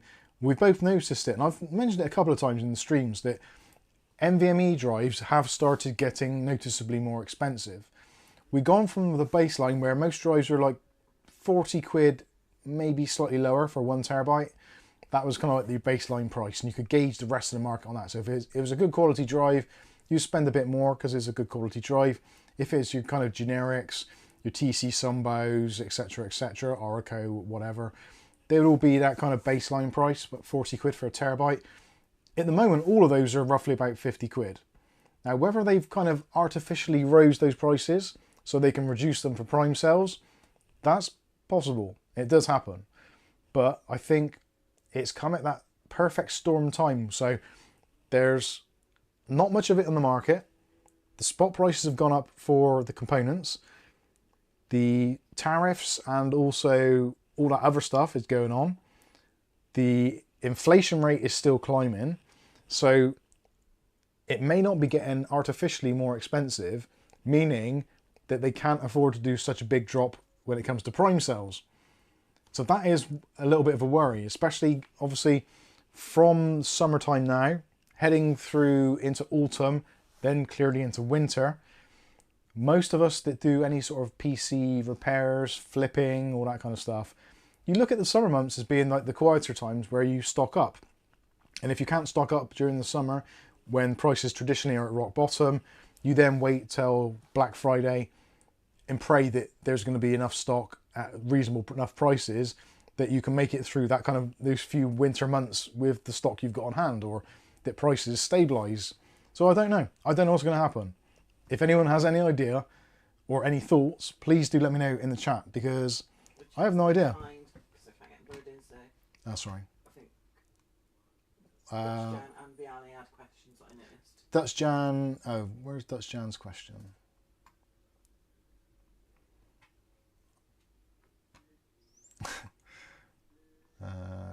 Arnold Albert. How you doing, Arnold Albert? Is in the chat.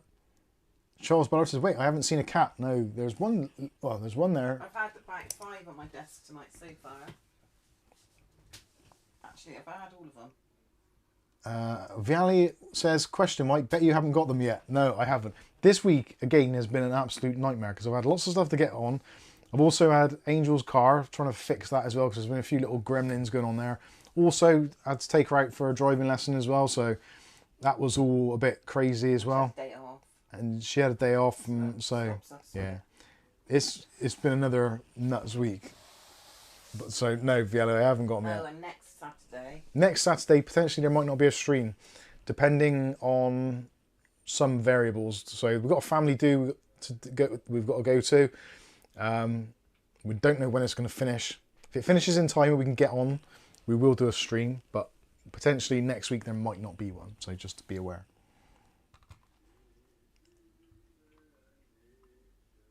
Dutch Jan says, why 1 or 2 terabytes? My C drive is 500 gigabytes only for Windows. The rest is on my D and E drives. When it comes to storage, especially flash storage, so because of the way that drives get written to, if you've got a smaller drive, it will wear out much quicker than a larger drive. It's just the way it works. So if you look at a drive, say for instance those Predator drives. If you look at the 1 terabyte drive, it'll probably have something like about maybe, I don't know, 350 terabytes written as being its wear limit, whereas the 2 terabyte one will be somewhere closer to 600 terabytes written. And then like the 2 terabyte one will be maybe 800 terabytes written. So they've all got their limits, but the limit is imposed by the size of the drive. So unlike with magnetic storage, like spinning disks, they basically didn't really matter what size it was, because they have a single rotational speed and just the way they work. They would all have roughly the same lifespan. So if you had a 500 gig drive or a terabyte or a 256 gig, they would all last about the same time, because they're all used in the same way. With the read and write heads, they were the kind of limiting factor generally. But whereas with NAND flash, because you're writing to it all the time, they have a wear limit. So the more space you've got, you can spread out the writing across the drive, and you're not relying on just like a couple of parts of the RAM. You've got loads of parts of the RAM to write to. Hopefully that makes sense. It's basically, yeah, imagine like if a keyboard had a limit of, I don't know, 10,000 strokes, but you only had 5 keys. It would wear out much quicker than a keyboard with multiple keys, depending on the words, obviously. But hopefully you get what I mean. So a larger drive has a higher wear limit because it can spread out the writing and the reads. Sorry, the reads are okay, it's the writing which wears the drive. That's why if the drive gets to a point where it's basically knackered, it will go into read-only mode. So you can still get data off the drive, but you can't write any new data to it.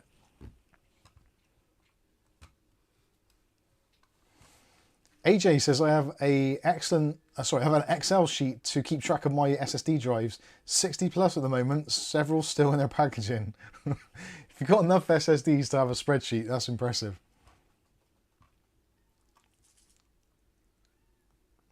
That sounds like a cat. Yeah, Dan Marshall, so I remember when you couldn't get the cats off the desk.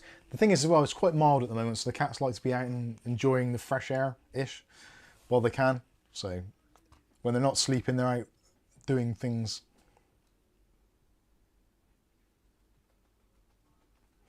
Rasher says, I remember bringing my daughter for a driving lesson about 1.5 years ago.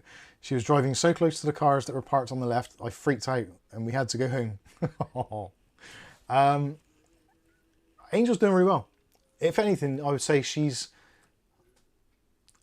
I'm trying to think of the word. There isn't really a right word to describe it. You know, if you're a learner driver, you get someone who's cautious.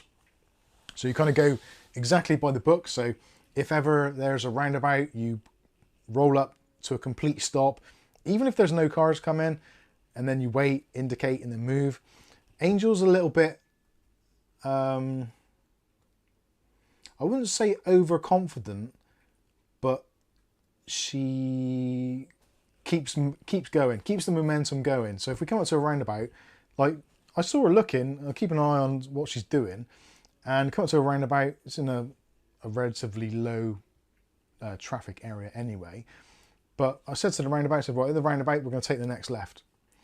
And she's like, okay, no worries. So I got up to the roundabout, she's indicating, saw her look over to the right a couple of times, no, nothing there. So she just moseyed on around the corner. Whereas me personally, I think if I was doing it and I was getting lessons, and this is like only her second time driving the car, I think I would have just pulled up, stopped at the line, handbrake on, into neutral, looked around, and then did it. But yeah, she seemed really confident. So. But then she has taken her test previously, but many years Yeah, she has driven for quite a while, like lessons and had lots stuff. of lessons this time, hasn't she? So yeah. it's not like literally the second time she's driven her own car. So I'm yet to get the shit my pants moment. It'll probably come at some point, but Clenching. we'll see. Yeah.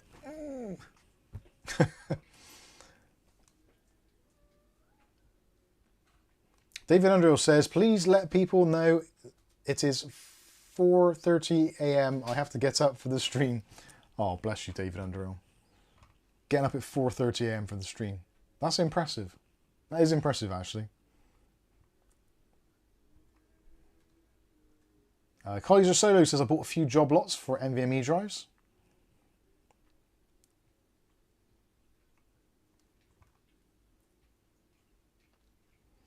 Dutch Jan says, my C drive is at 50% full. I'm terrible. My video editing PC, so the C drive is a 1 terabyte NVMe. The D drive, which is my games drive, is a 2 terabyte NVMe. And my video editing drive is a 1 terabyte NVMe. And the video editing drive only ever has roughly about, I don't even think it gets to 10%, well, yeah, maybe about 10% full. The Windows drive is about 20% full. And the video games library is about 60% full. So, yeah, I could get away with much smaller drives in my machine. But the point is, like, 512 drives are fine, but then I don't want to start filling them up. So by the time you've got your software on there, Windows, I like to have a little bit of breathing room on the drive. And I like to have the drives separate as well, because they're all backed up onto the NAS. So if any one of the drives fails or gets corrupted or anything, I can just stick a new drive in, back it up from the NAS, happy days. If Charles Ballard is female, my daughter is female.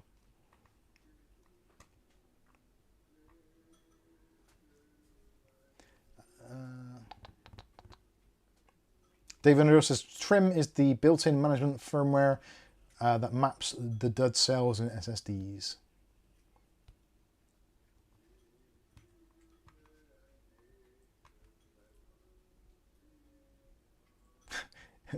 Tamar says, if you get reads in your drive, you have problems. Yes, this is true. Reads, not reads. The English language.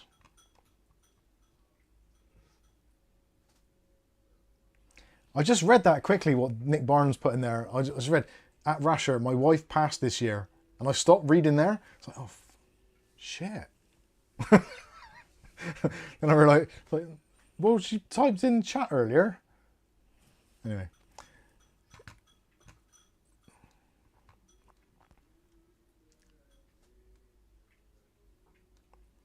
Nick Barnes, yeah, I'll read the rest of it. My wife passed this year, but we went 300 yards and she stopped and I drove the rest of the journey. How the hell they pass the test is beyond me. It's, yeah, I know. It's like, I think there used to be a phrase when I passed my test and Kath did as well. It's like, as soon as you pass your test, then you can learn to drive. And I think that does bear true. When you're doing your driving test, you have to drive to like the instructor standards, whereas the reality, 99.9% of the other people on the road don't drive to the inspector standards. So you have to fit in with what everyone else is doing. All the time looking in your mirror. Oh god, you get whiplash. You'd never see where you were going, would you? See nothing happening in front. Nick says it's okay, Joe's gone to bed.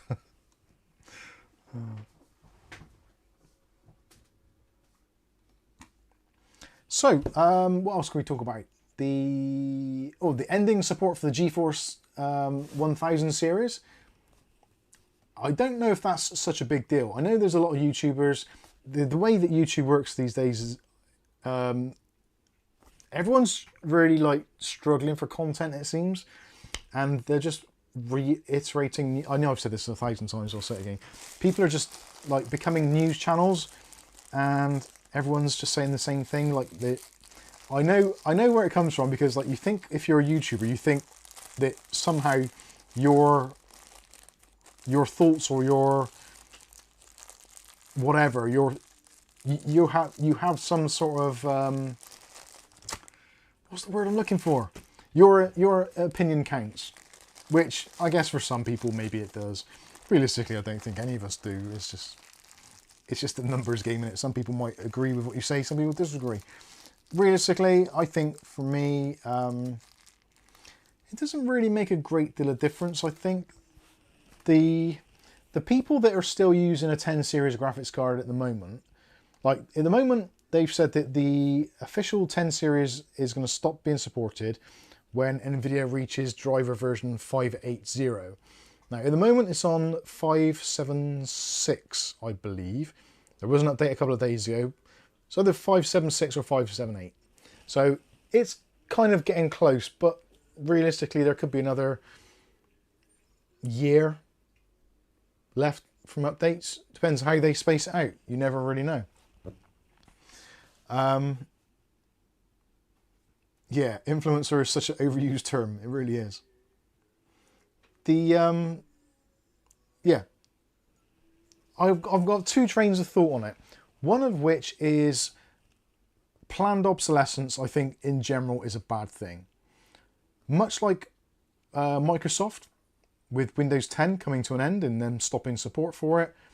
That is another version of what Nvidia are effectively doing.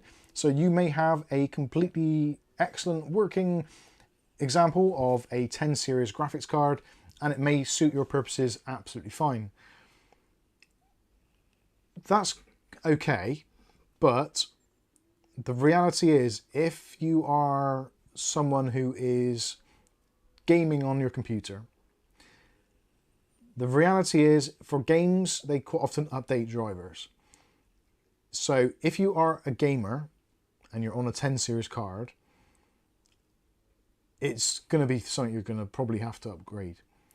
For a lot of other people that have just got a 10 series graphics card in their computer because it's what they bought it with and it was just there, it was part of the price, whether it's a 1030, 1050, 1050 Ti, 1060, etc, etc, then you're probably just one of those people that just goes onto the internet, uses a browser, opens emails, maybe plays the odd online game possibly.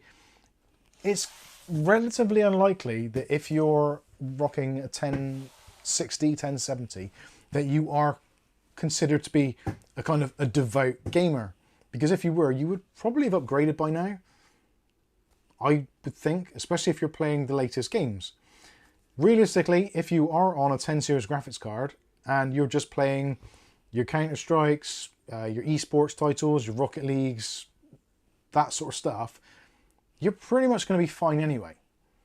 The only time that it really is going to kick in is if there is some distant game that comes out in the next 2 years, which specifically requires a certain driver for it to function. In which case, you're screwed. But you would think that most game developers, if they are developing a game, if it's a relatively simple game, they'll make it so that it works on older hardware because they know that that's really what it's designed for. If it's a AAA game, say Far Cry 8 or whatever it's going to be, they know that it's going to be a AAA game. They're looking to push the boundaries of what is possible for the graphics card. So I don't think it's entirely unreasonable that there isn't going to be an updated driver to allow you to play that game. Potentially it might work with it without it anyway. Most games, even though they ideally want the latest version, they will run, but there'll be a message saying update your drivers, blah blah blah, which you can generally dismiss. So I don't think it's quite as doomsday as some YouTubers would quite make it out to be. Again, I do recognise on the whole kind of point of, like, you've bought a graphics card, you own that graphics card. Had you had known at the beginning that there was a lifespan of it that was defined, or potentially could be defined, then arguably spending a lot of money on a 2080 Ti when it first came out would be like, oh, I didn't realise I was just leasing the thing. But again, it comes back to, yeah, it comes back to the right to repair. Owning isn't owning, it's kind of a license to use, etc. It's all that kind of nonsense. So I think we've got to an age now where computers and technology are so kind of interlinked. And years ago, like an old computer, if you're on maybe Windows 95 or something, you could pretty much stick any old drivers in it you wanted and it would function. But because drivers and Windows have become very, very entwined now, even for basic functionality, then I think it's a little bit more of a problem than it would be. I don't know. I go around in circles thinking about this because ultimately, if it bothers you that much, buy another graphics card. That's essentially what it comes down to. If you're bothered, if you want to play a game and it won't support your graphics card, buy another one. Much like anything in life, if you have a car, if your car's not big enough to take the luggage you want to take or isn't big enough for your family, you don't moan at them and say, well, you should have sold me a bigger car. You just say, well, yeah, I bought the wrong thing, and you sell it on and you buy another. And I think the same applies with graphics cards and basically anything in life, because you never know exactly what you're going to want. Even your wallpaper, your paint scheme in your house, your dining table, your bed, anything. Like, none of it's designed to last forever. Why not? Because things change and your needs change and lifestyles change. Things like beds and stuff should last forever, shouldn't they, really? Well, a bed in theory you would think would last forever, but if you bought a single bed and you got married, then either you're going to have a really uncomfortable wedding and honeymoon, or you'd go, all right, that bed isn't... You probably quite like each other at that stage. Yeah. You want to be in a close Yeah, but space. you would think, realistically, if you bought a single bed, which you thought would last you forever because you were a kid and you grew up, then you're in a relationship, there's another person in the bed, so you'd think the logical thing is, right, I need a new bed. Or I need a different bed. A single bed would be used for the child that you create on your honeymoon. Yeah, but you're still passing it down or doing something with it or giving it away. A lifetime. Yeah. Anyway. Just saying. Things should last though, shouldn't they? It's all throwaway. Yeah, that's true. And yet we're not meant to throw anything away. So, my thing is actually, I think personally, having drivers kind of expire or support expire, I think is actually worse for the industry, for the companies as well, because especially if you think now, graphics cards, if you're looking at a high-end graphics card, realistically, you are looking in excess of £500, realistically. And if you're going for the top tier, £1,000 to £2,000. So that is a very significant investment. If you then take into consideration that that graphics card may only have, at best, a 10-year life cycle, which is what the 10 series has effectively had, that means that your £1,000 graphics card is basically costing you £100 a year to use. Now, if your life is gaming, then you could probably think, okay, £100 a year on gaming, I spend more than that on restaurant food, so that's fine. But it also means that you're buying, anyway, I don't know where I'm going with this. Essentially, I think it isn't a big deal, but it depends what your perspective is. If you're absolutely skint, you can't afford an upgrade, but you want to play the latest games, then yeah, it's going to affect you to a greater extent. If you're someone who has a little bit more financial stability, possibly, or has more expendable cash, or disposable cash, I should say, then if you want to play the latest games because it's your hobby or your stress relief or you just enjoy doing it, then you spend money and buy what you need to play the games you want to play. It's not this big kind of like, Crime Heat says, okay, Dad. I'm trying to see it from all angles.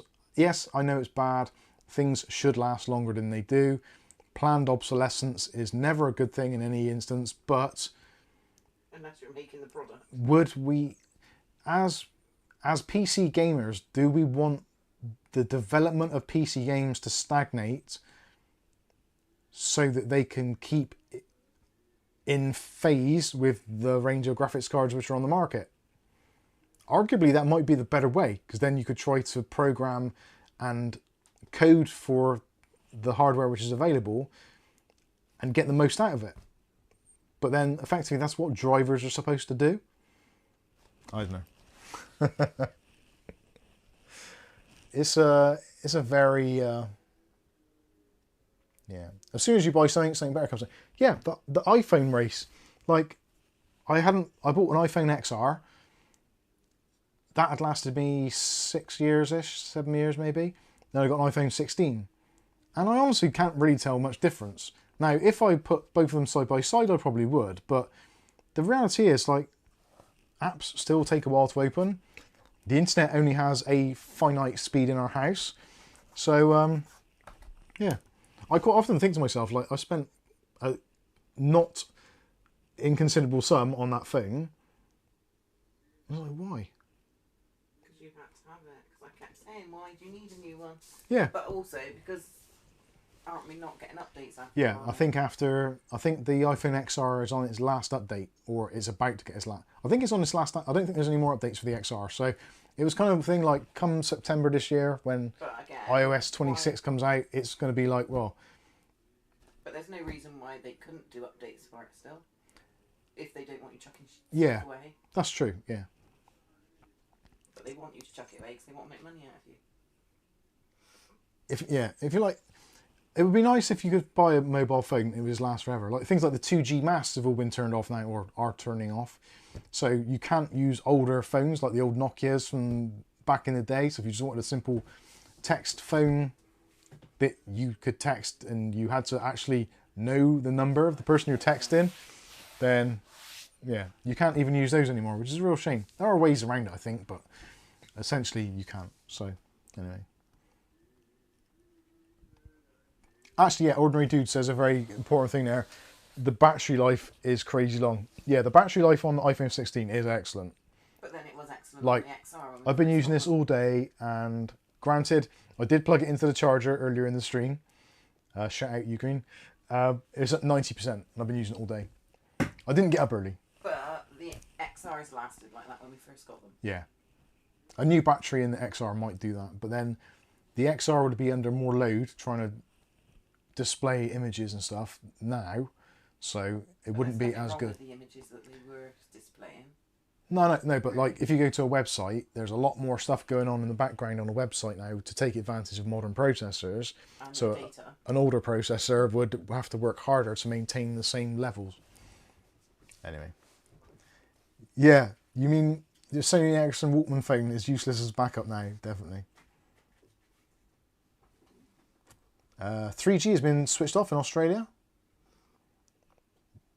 I think 3G is going to be switched off here soon. I'm pretty sure most of the 3G masts are gone. They've switched to 4G.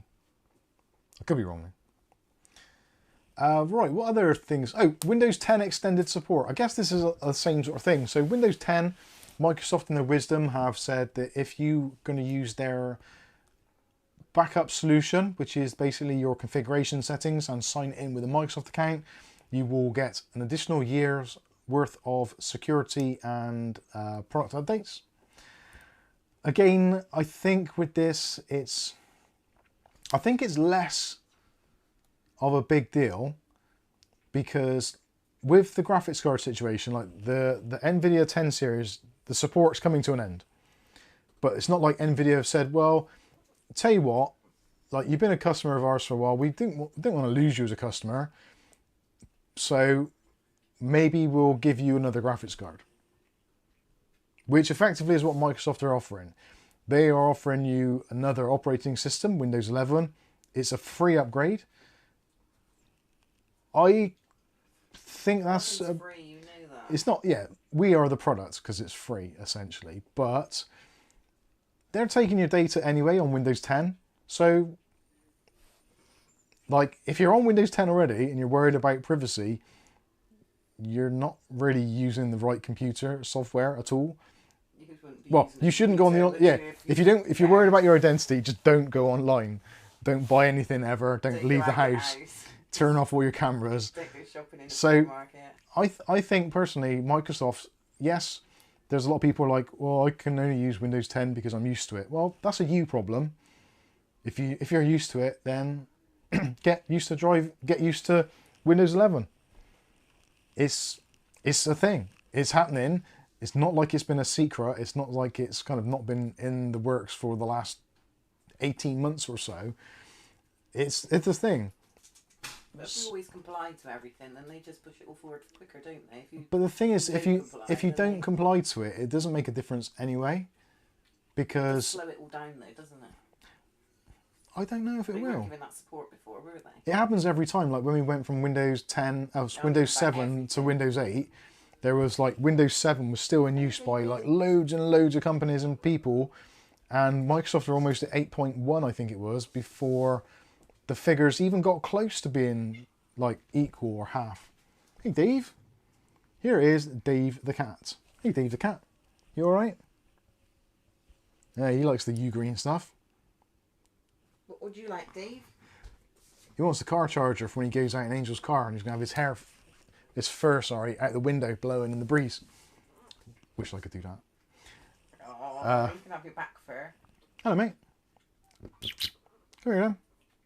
Where's Grumpy Scuddles? He hates me now. David? Yeah, so That's Maisie's balls. I can understand people's hesitancy. I've used Windows 11. I've always done this. Whenever a new Microsoft operating system comes out, I adopt the early betas, I use them, and I generally stick with it. It's very rare that I go backwards. Windows 8, I did. I kind of went forward and backwards a little bit on that, because Windows 8 was a tough pill to swallow. Windows 8.1 was better. It felt more Windowsy, and then you get things like Shell 7, which made it basically Windows 7 anyway, or look and feel. So the look and feel was different. I did take a while to get used to that. I didn't like the gesture controls. Windows 8, I think, was probably one of the worst ones. What are you doing, Dave? Yeah, so that is one of the ones. I did go back to 7 here and there. But with Windows 11, I can wholeheartedly say I've never installed it, at least to my knowledge. I've never installed it on a PC and then uninstalled it and gone back to 10. You would if you'd done it on mine. Yeah. Viali says, I liked every Windows released. I think most of them are pretty good. Crime Heat says, Dave, human animal names are funny. He's very much a Dave. Aren't you, Dave? Oh, he just lies there on his back with his little feet up in the air, like a little budgie at the bottom of the cage, every morning. Nick Barnes says, Mike, would you say Intel B580 okay for 1440p esports? Oh yeah, definitely. Yeah, I would say it's actually probably better at 1440p than it is at 1080p, comparatively, because the extra grunt required to run 1440p kind of hides some of the slowness of the actual processor itself. So traditionally, 1080p should be easier to run than 1440p, but due to the weird architecture in the ARC series, it seems to have, it doesn't scale in the same way. So like it finds it a bit more difficult at 1080p than other brands, but then when they find it harder at 1440p, Intel's like at the same level. It doesn't seem to scale. And then even when you go to 4K, it's kind of like it still doesn't have that big hit that the other brands do due to how the architecture works. It's really odd. So the B580 is a little bit slower on everything across the board, but the differences aren't as noticeable, or so it isn't as big a jump between the resolutions. So yeah, I'd get one. Ordinary Dude says Windows 11 isn't bad if you set it up properly and dispose of recall, Copilot and required MS accounts. Oh, that's on 10. Which is why we make some of those videos, such as the one that went out on Friday, Deep-loading Windows, which is pretty good, and a lot of people liked it, so that's good. Gary One Eye, which is best, water or air cooler? Well, they both have their pros and cons. A water cooler inherently will be better because it has more thermal mass, but it is more expensive and it's more difficult to install and it's more complex. More things can go wrong. Even arguably the cheapest water coolers on the market, such as the Thermalright Aqua Elite V3, which is about £45 here in the UK for the 360mm version. If you put that against a £45 air cooler, it will wipe the floor with it. Doesn't matter the brand. Obviously, if you spend like £100 plus on a Noctua D5 V2, then it might have a bit more of a fighting chance. But for the money, the best cooler in general for about £45, the Thermalright Aqua Elite takes some serious beating. If you want to spend half the money, then the Thermalright Pierce Assassin or the Royal Knight 120, very good choices. Again, they got the pros of being very maintenance free, just dust them out every now and they'll probably last for 5-10 years. Nick Barnes says, why have I not seen Otis for months? No, he's made an appearance. Otis? He's quite a shy one. He is shy. He doesn't normally stay in the same room as half of us. He loves me. What else do we say? I don't think there's anything else. So, I think that's pretty much it. I don't think there's anything else. Oh, Crime Heats, his question, Mike, what do you think of Wreckfest 2? There has been an update to it recently, and for some bizarre reason, I went onto one of the maps, and you start off in a certain area, and you can only drive forward about like 3 or 4 car lengths until it just stopped and you couldn't go anywhere. It's like, what's going on here? So I think it needs a few more updates. It looks good, it looks interesting. I think I've said this, I can't remember what game I said this with before, and I got into an argument about it with someone. It's, I can't remember what it was. When it comes to Wreckfest, Wreckfest 1 is great. It runs great on pretty much any hardware. It looks nice, it's responsive, lag-free, very easy to get into, go online, loads of add-ons, mods, servers, etc.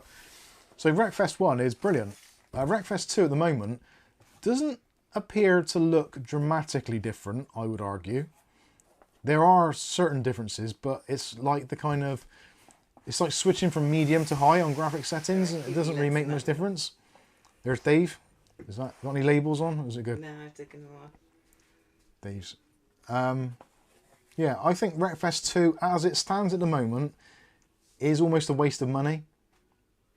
If you like Wreckfest 1, at the moment you won't like Wreckfest 2. It's not as good because it's buggy as hell, but it's still not a full release, so it's early days. It could change, it could be a very transformative thing when it actually does become live, but I don't know. Ugreen has arrived. Anyways. Yeah, Wreckfest is hilarious and fun. I love Wreckfest. I do. The Wreckfest 1 is brilliant. I always add it into my tests because it's something which I do try and play relatively regularly. And it's one of those great games where even if you haven't played it for quite a long time, you can just pick up a controller and you're just literally off to the races, regardless of the hardware. Even if it's like a potato all-in-one PC, the best PC in the world, whatever, it doesn't matter. The gaming experience is basically the same across the board, which I like. I find Wreckfest 2 to be a little bit kind of rubber bandy, even on a high-end PC, but it's, like I said, it's still a work in progress. How did Dave get in that little box? I know, he's murder, isn't he? Right, Dave, go away. Right, I think that's going to wrap up the stream. I've actually got to go to work tomorrow morning. I've got to be up early, so that is that is a shame. thank you all so much for joining us on the stream. Hopefully you've enjoyed it. Hopefully you've enjoyed looking at some of the Ugreen products. I really like using them. I'm really excited to go upstairs and get my phone charger set up. That's so sad. Is it an age thing or is it a convenience thing? I do like convenience. Anyway, massive shout out to Ugreen for sending us over some of the items shown on tonight's stream. Also, massive shout out to all of you that have contributed in comments or financially, the members, etc. You're all fantastic. We love you and we could never thank you enough. It's true, we probably couldn't. Don't forget, follow us on Rumble and all that kind of stuff. And also, please don't get ripped off with other licensed key vendors. Please go over to premiumcdkeys.com. If you want to use the Mike's Unboxing discount code, you can do. We get a small kickback. Entirely up to you. If you don't want to, it's absolutely fine. But please, please, please stop spending ridiculous amounts of money on Windows keys because it makes me sad. It really does. And when people come onto the Discord and they say, there's our PC part picker list, and they've just stumped up like $200 on a Windows license, it's like, wow, man, what are you doing? But if people don't know about it, what can you do? Share the links, it'd be great. Rumble's up to 93. We'll get there. Anyway. Blue collar, I'm not allowed to say that. That got me into trouble for the last video. I'm not allowed to say that. That's going to wrap things up. I've been Mike. This is Mike's Unboxing Reviews and How To. And hopefully we'll catch you in the very next video. Thanks for watching. Have a fantastic rest of your weekend. And we'll see you in the next one. Thanks for watching. Bye, everybody. Say bye, Kath. Bye. Cheers, everybody. Night-night. Otis said bye. Otis did say bye. Did that end? No, that didn't.